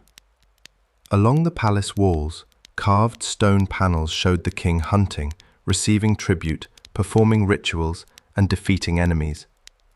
These were not decorations added after politics had finished, they were politics in stone. Foreign envoys, walking through the palace, passed scene after scene in which every road, river, animal, god, and conquered people seemed to move toward the king. At the city's inauguration, an inscription claims that tens of thousands of guests were fed for 10 days. The numbers may have been shaped to magnify the event, but the purpose is clear. The empire displayed abundance as proof that conquest had restored order. Ashur-nasirpal's son Shalmaneser III carried Assyrian armies even farther. He fought coalitions in Syria, campaigned repeatedly in the west, and received tribute from rulers who preferred payment to invasion. The black obelisk associated with his reign shows delegations bringing animals, metals, and luxury goods from distant lands. But repeated campaigns also reveal the limits of Assyrian victory. A king might defeat an alliance in 1 year and return several years later to fight many of the same powers again. The empire was expanding, but large areas still remained networks of tribute-paying kingdoms rather than closely governed provinces. When central authority weakened during parts of the 8th century BCE, powerful governors gained independence, rebellions spread, and the monarchy seemed in danger of losing the machine it had built. The solution came under Tiglath-Pileser III, who took the throne in 745 BCE and reorganized conquest into administration. Instead of leaving many defeated rulers on their thrones, he converted more territories into provinces, governed by officials appointed by the crown. Large provinces were divided, reducing the chance that any one governor could build a rival kingdom. Tribute became regular taxation, local troops were incorporated into the imperial army, and subject populations were counted, registered, and reassigned. This was when Assyria became more than a kingdom that campaigned every summer. It became a system designed to remain after the army moved on. One of its most powerful tools was forced resettlement. Assyrian kings transferred hundreds of thousands of people over generations, though the exact totals claimed in royal inscriptions cannot always be verified. Entire communities could be moved from rebellious regions and settled elsewhere, while skilled craftspeople, farmers, soldiers, scholars, and administrators were directed toward royal cities or underpopulated provinces. The suffering and loss involved were real, but the policy was not simply destruction for its own sake. It weakened local resistance, supplied labor, repopulated strategic areas, and created communities dependent on imperial protection. Assyria did not demand that every displaced person become culturally identical. Its strength often came from collecting different languages, skills, and traditions inside one political structure. Aramaic spread widely as a practical language of communication, while Akkadian cuneiform remained central to royal and scholarly administration. The empire became more diverse as it became more controlled, a tension that made it both adaptable and difficult to hold together. Sargon II continued the expansion and built another capital, Dur-Sharrukin, modern Khorsabad. Its walls, gates, palaces, and reliefs were planned as a single statement of royal authority. But Sargon died on campaign in 705 BCE, and his body was apparently not recovered. To Assyrian minds, a king denied proper burial could suggest divine displeasure. His son Sennacherib abandoned the new capital and transformed Nineveh instead, perhaps partly to distance his reign from his father's troubling end. Under Sennacherib, Nineveh became one of the largest and most carefully engineered cities of the ancient world. Canals and aqueducts carried water from the hills to gardens, fields, and urban districts. Captured laborers and specialists quarried stone, built ships, raised walls, and expanded what the king called his palace without rival. The city was not only consuming tribute, it was absorbing technical knowledge from across the empire. Engineers from one region, sailors from another, and stoneworkers from another all became parts of the same imperial project. Yet Sennacherib's reign also exposed Assyria's most persistent political problem: Babylon. The city rebelled repeatedly, supported at times by Elam and Chaldean leaders. In 689 BCE, after years of conflict, Sennacherib destroyed much of Babylon and carried away the statue of Marduk. Even within Assyria, the act appears to have been deeply controversial. Babylon was not an ordinary enemy city. It was a sacred center whose traditions Assyrian kings themselves respected. Sennacherib's assassination in 681 BCE by members of his own family was later interpreted through the shadow of that destruction, though the precise motives behind the murder remain uncertain. His son, Esarhaddon, took the opposite approach. He rebuilt Babylon, restored temples, and presented the work as a divinely ordered correction rather than an admission that his father had been wrong. At the same time, he pushed Assyrian armies into Egypt, briefly capturing Memphis in 671 BCE. His son, Ashurbanipal, continued the Egyptian campaigns, fought revolts in Babylonia, and waged a long struggle against Elam. Palace reliefs from his reign present Assyria at the height of its confidence.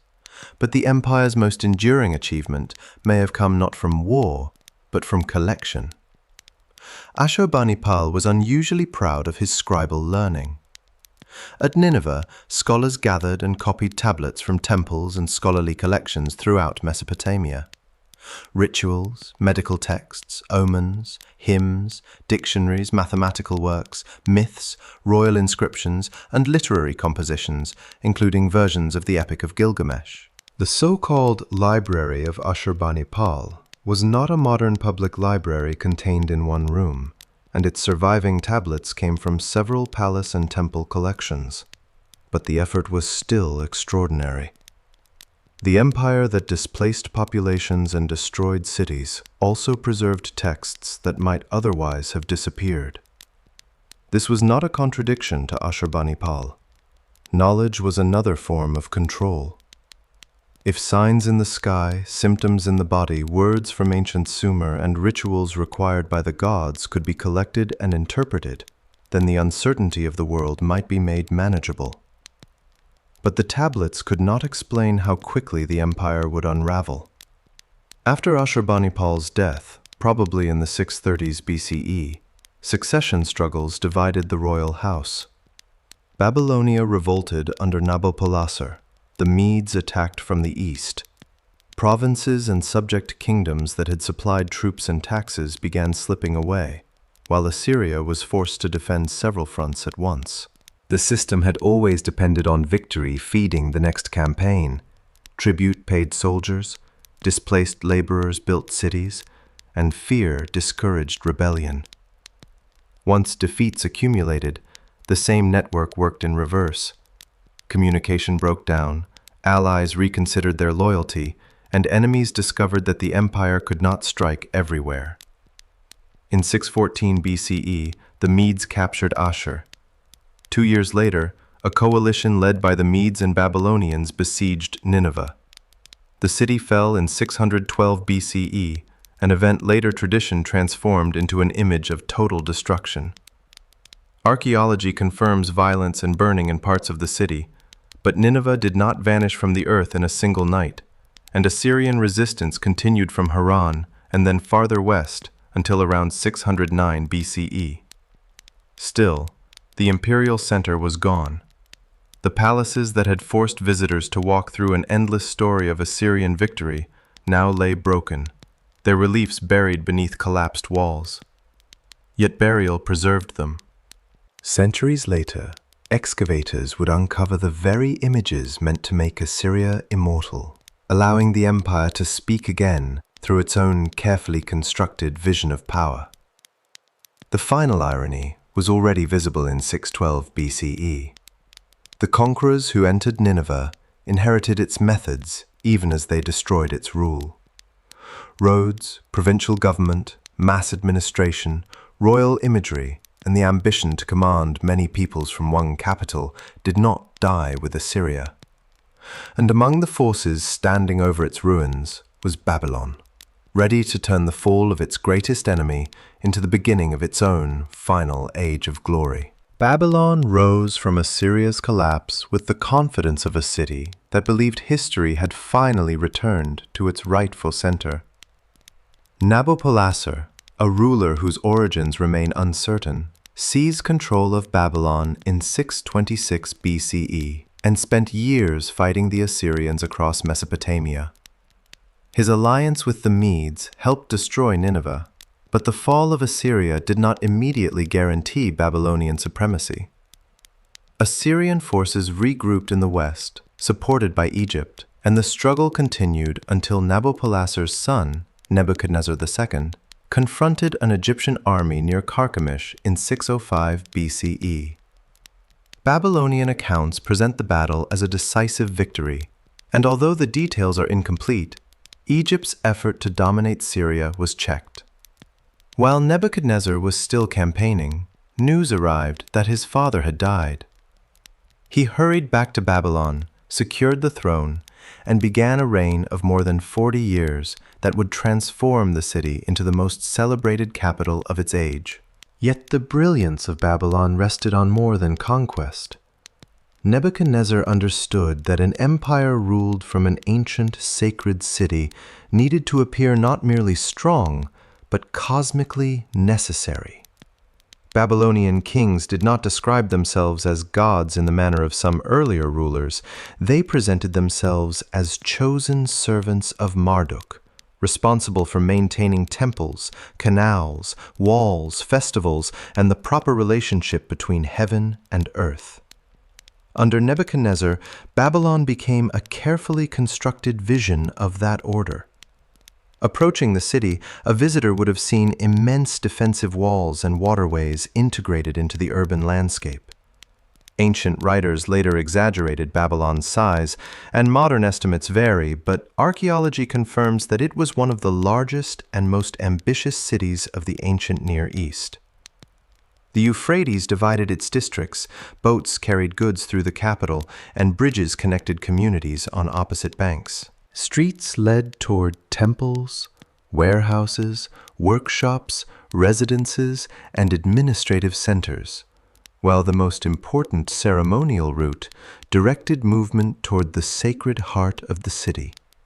During the New Year festival, known as Akitu, the image of Marduk was carried in procession along a road lined with walls decorated in glazed brick.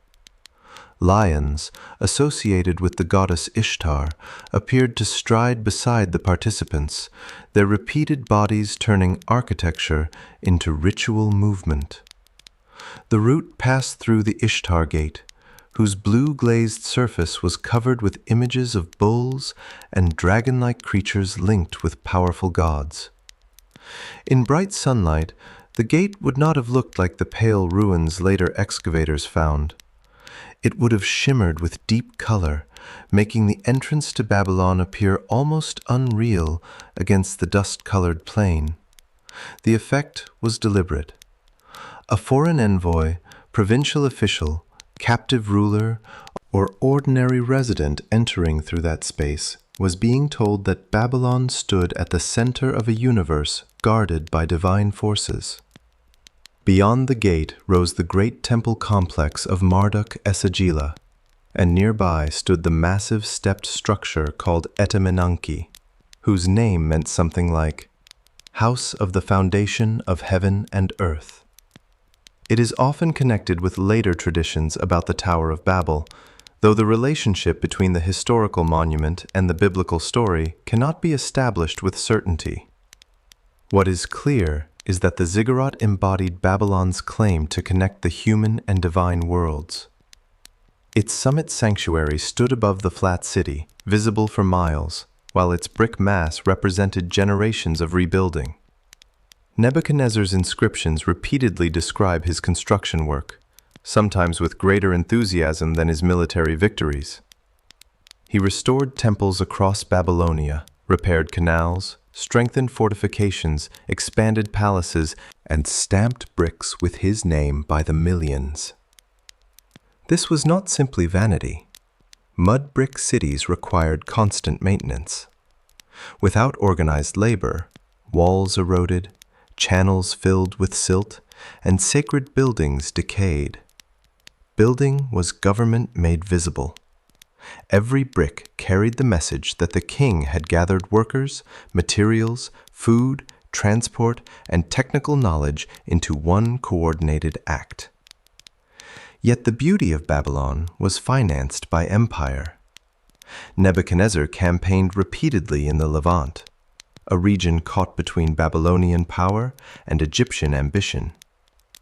Jerusalem rebelled more than once, and Babylonian forces captured the city in 597 BCE, removing King Jehoiachin, members of the elite, soldiers, and skilled workers.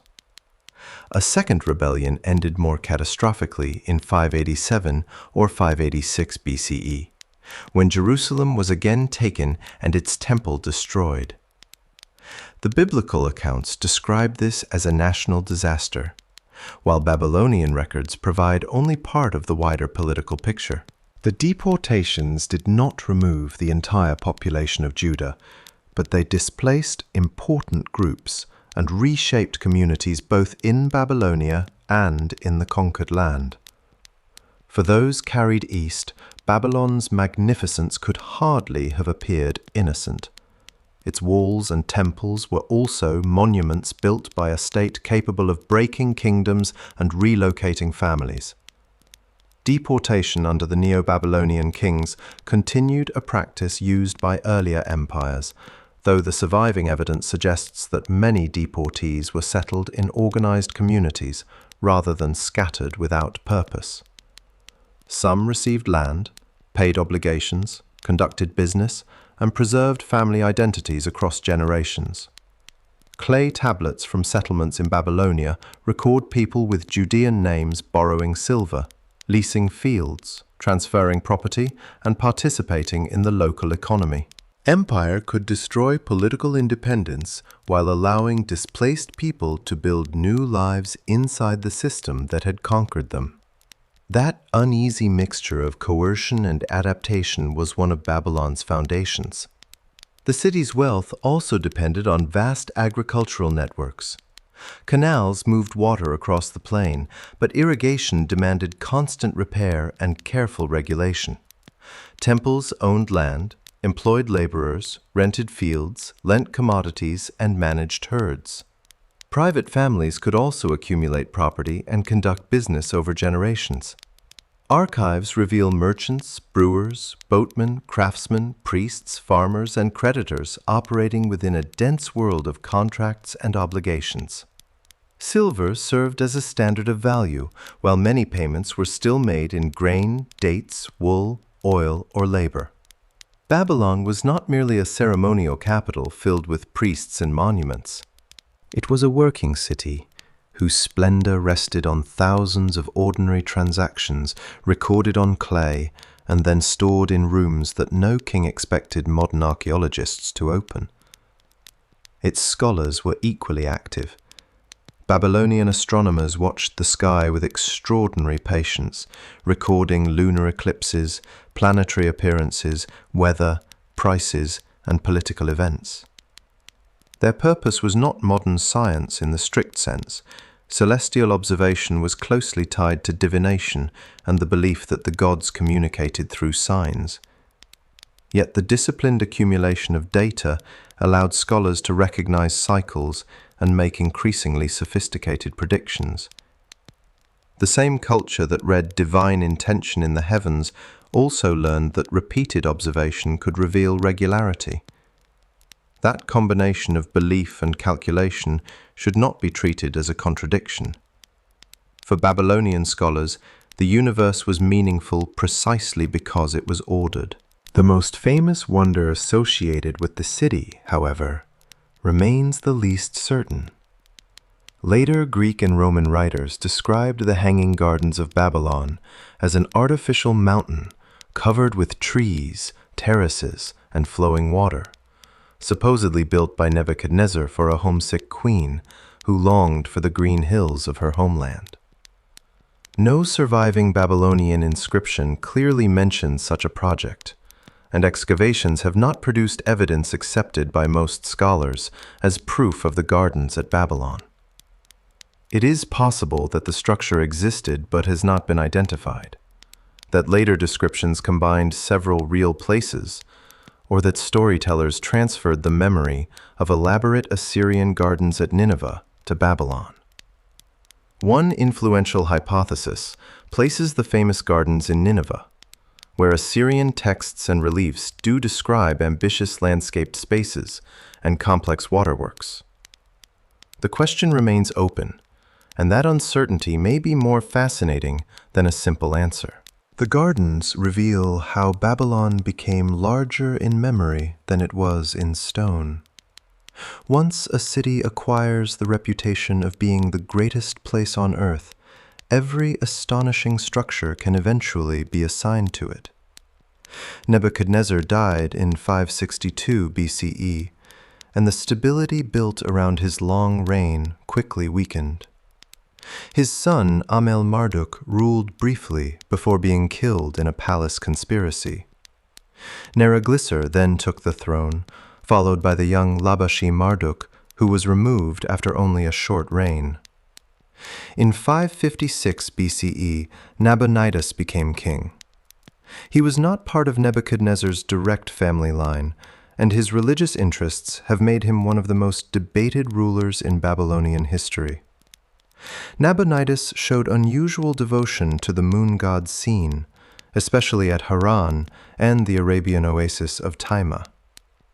He spent roughly a decade away from Babylon, residing at Taima while his son Belshazzar managed affairs in the capital. The reasons remain uncertain. He may have sought control over Arabian trade routes, pursued military or diplomatic goals. faced illness, followed religious conviction, or responded to political tensions at home. Later hostile sources accuse him of neglecting Marduk and disrupting the New Year festival. But many of those texts were produced under the Persian conquerors who replaced him and had strong reasons to portray his rule as illegitimate. Nabonidus may genuinely have alienated parts of Babylon's priestly establishment. Yet the image of a universally hated mad king is probably too simple. His interest in ancient temples was intense. He excavated foundations, searched for inscriptions of earlier rulers, and attempted to restore buildings according to what he believed were their original designs. In that sense, he behaved almost like an ancient archaeologist, though his goal was religious legitimacy rather than detached study. While Nabonidus looked into the past, a new power was rising in Iran. Cyrus II of Persia defeated the Medes, conquered Lydia, and created a rapidly expanding empire. In 539 BCE, Persian forces entered Babylonia. After a battle near Opis and the capture of Sippar, Babylon itself fell with remarkably little recorded destruction. The exact circumstances remain debated. Persian propaganda claimed that Marduk had rejected Nabonidus and invited Cyrus to restore proper worship. Babylonian chronicles present the entry as orderly, while later traditions offer more dramatic accounts involving river diversion and a nighttime invasion. The evidence does not allow every detail to be reconciled. What matters is that Cyrus chose not to treat Babylon as a city to be erased. He entered as a legitimate king, honored Marduk, retained local administration, and presented Persian conquest as liberation from a ruler who had failed the gods. It was one of the most effective political transformations in ancient history. Babylon lost its independence, yet its sacred prestige was preserved because the conqueror understood that possessing the city required more than occupying its streets. In 539 BCE, the Neo-Babylonian Empire ended, but Babylon did not. Its temples remained active, its scholars continued writing, its merchants continued trading, and cuneiform tablets continued to accumulate long after Persian officials took control.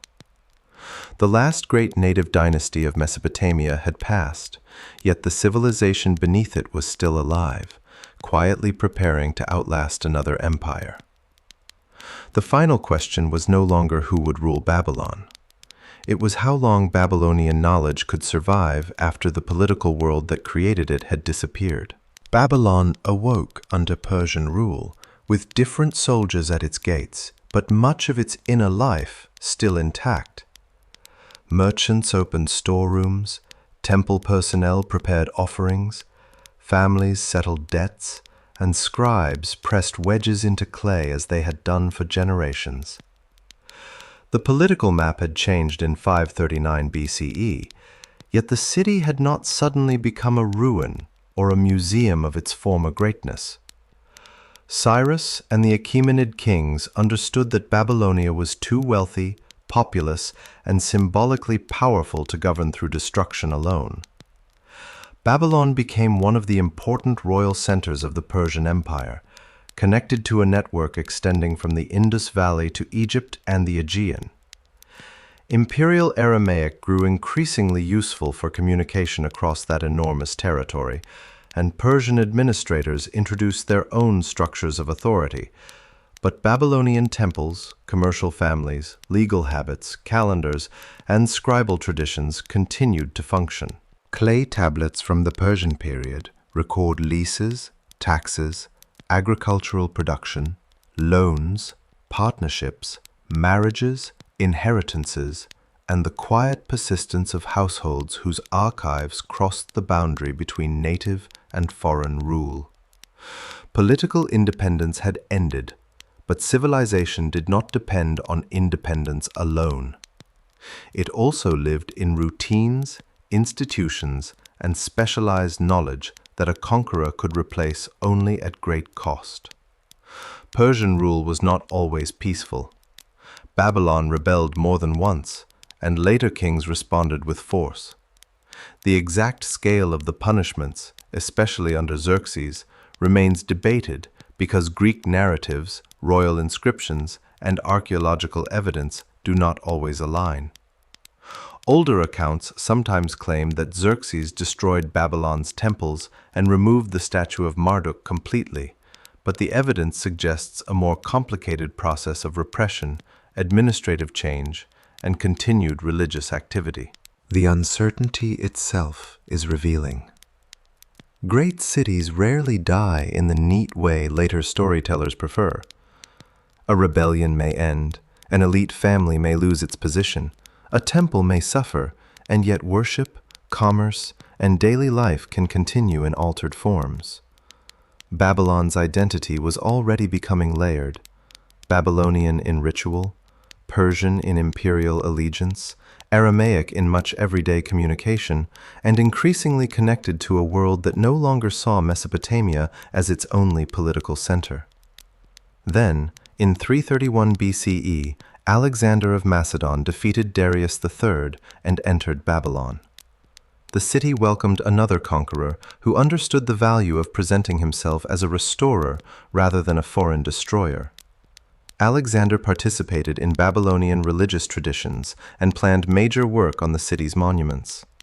He appears to have imagined Babylon as one of the principal centers of his Asian empire, perhaps even as the capital from which further campaigns could be launched. But in June 323 BCE, after returning from years of conquest, Alexander became ill and died in Babylon at the age of 32. The cause remains uncertain. Ancient reports describe fever and gradual physical decline, while later theories have proposed disease, poisoning, or other explanations, none of which has achieved broad certainty. His death transformed Babylon into the room where one empire's future vanished before it could take shape. Generals gathered around a dying king who had not created a stable plan of succession, and the territories he conquered became prizes in a struggle among his commanders. Out of those wars emerged Seleucus I, founder of the Seleucid dynasty.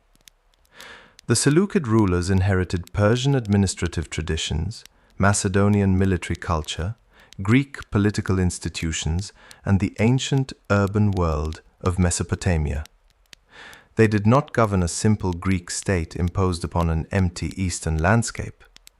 Their kingdom was a hybrid empire, and Babylonia remained one of its richest cores. Yet the center of gravity shifted. Seleucus founded Seleucia on the Tigris, a new royal and commercial city positioned to command routes through Mesopotamia. Population, trade, and political attention gradually moved toward it, and Babylon began to shrink. The change was not immediate abandonment. A Greek-style theater appeared at Babylon. Greek names entered local records, and people participated in institutions shaped by the Hellenistic world. At the same time, temple scholars continued copying Sumerian hymns, Akkadian rituals, medical texts, omen series, mathematical tables, and ancient lexical lists. A person could live within sight of Greek architecture while studying prayers composed in a language that had ceased to be spoken nearly 2,000 years earlier. That is not the survival of a frozen culture. It is a culture adapting by choosing what to preserve. Babylonian scribes no longer worked at the center of the world's dominant political empire, but in certain areas their knowledge became more precise than ever. For centuries, scholars had watched the sky, recording the movements of the moon, planets, and stars alongside weather, river levels, prices, and major events. During the Persian and Hellenistic periods, these observations supported increasingly sophisticated mathematical astronomy. Babylonian scholars developed procedures that could predict lunar and planetary behavior without requiring a physical model of the universe, like those later proposed by Greek philosophers. They recognized repeating cycles, organized long sequences of observations, and converted change in the sky into numerical patterns.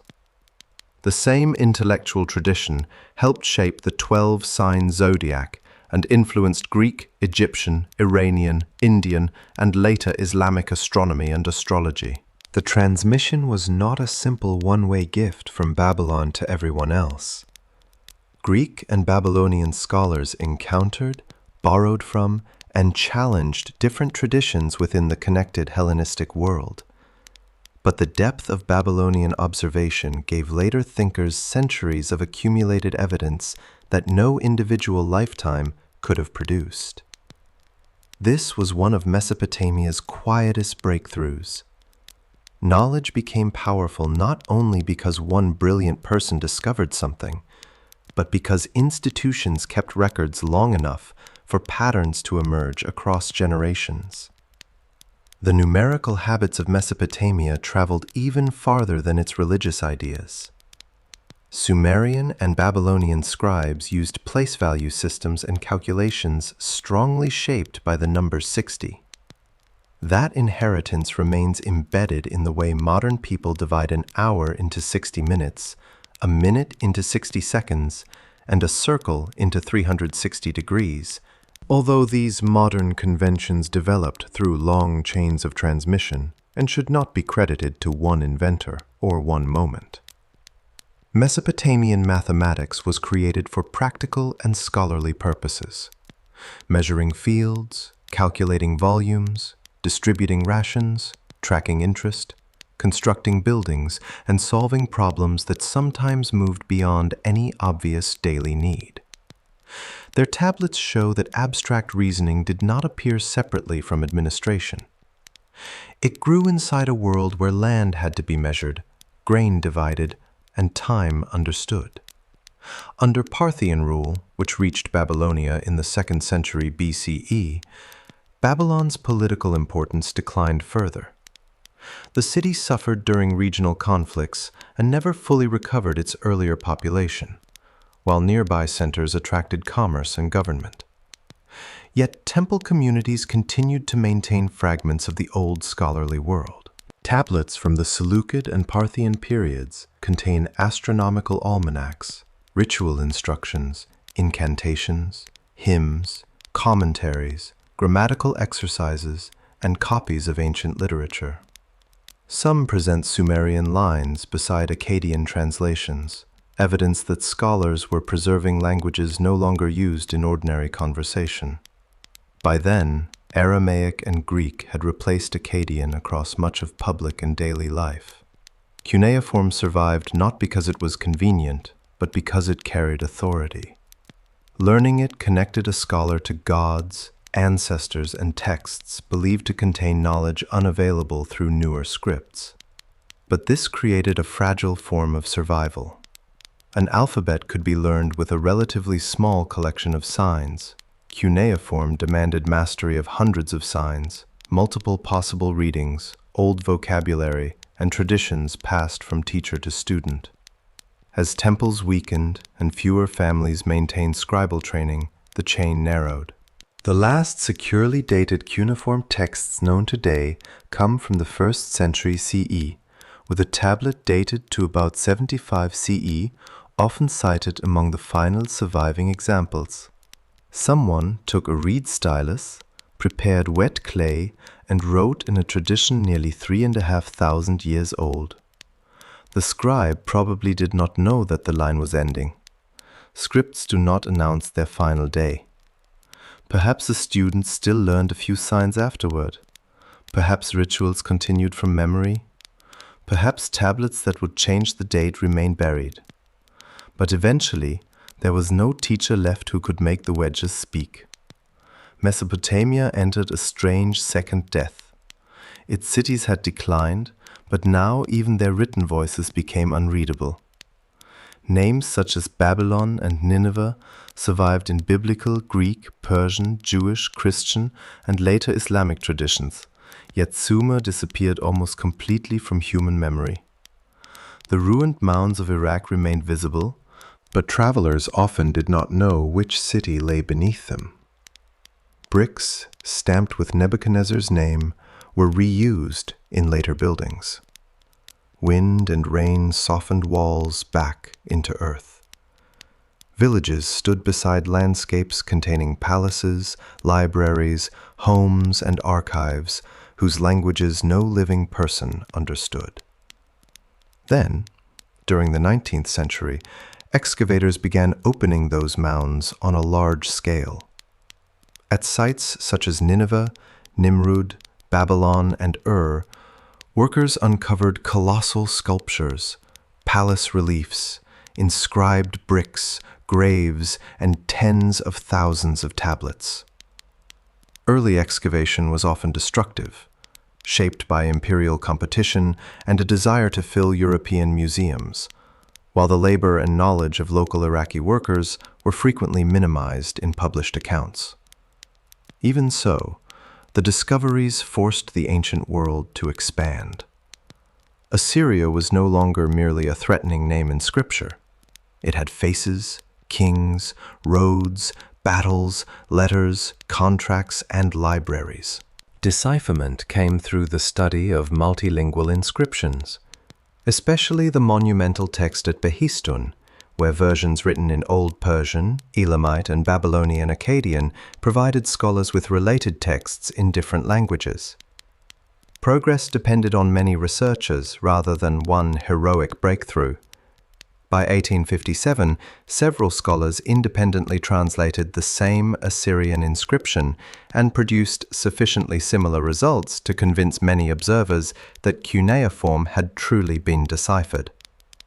As more tablets were read, an even older language emerged beneath Akkadian.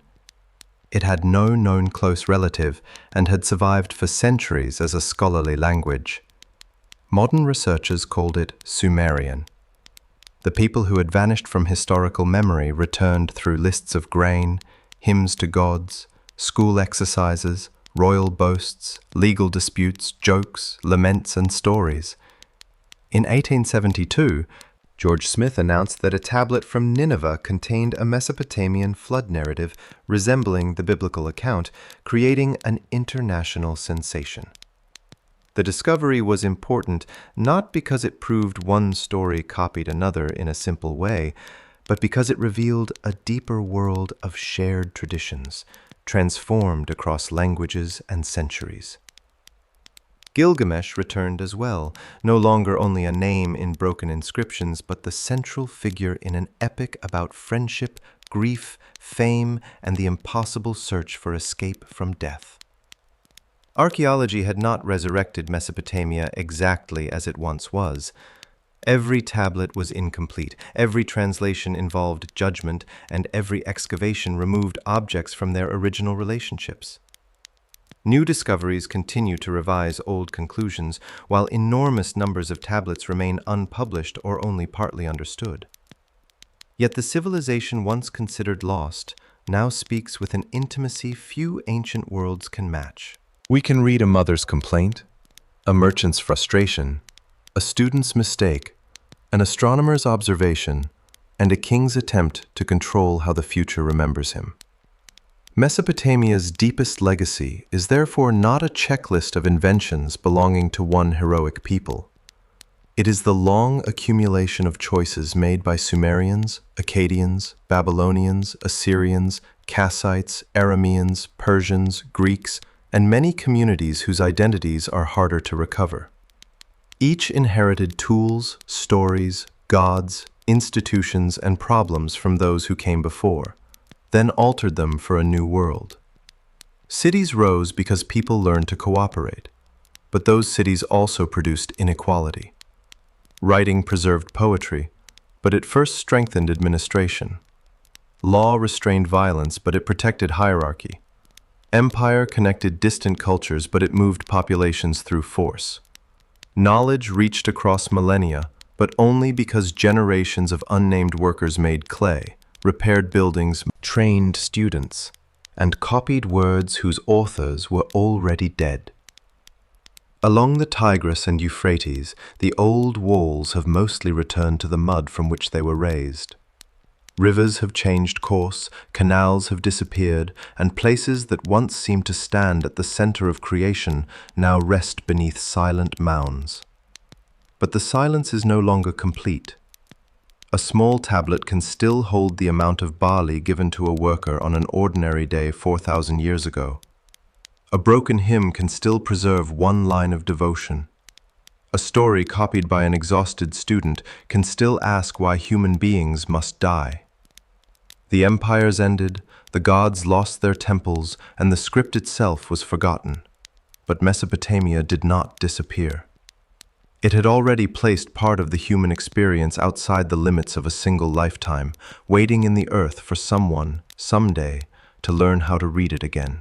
As Mesopotamia fades back into the silence of history, its cities, stories, and ideas remain with us. Thank you for listening tonight, and please subscribe to Sleepy Hidden History for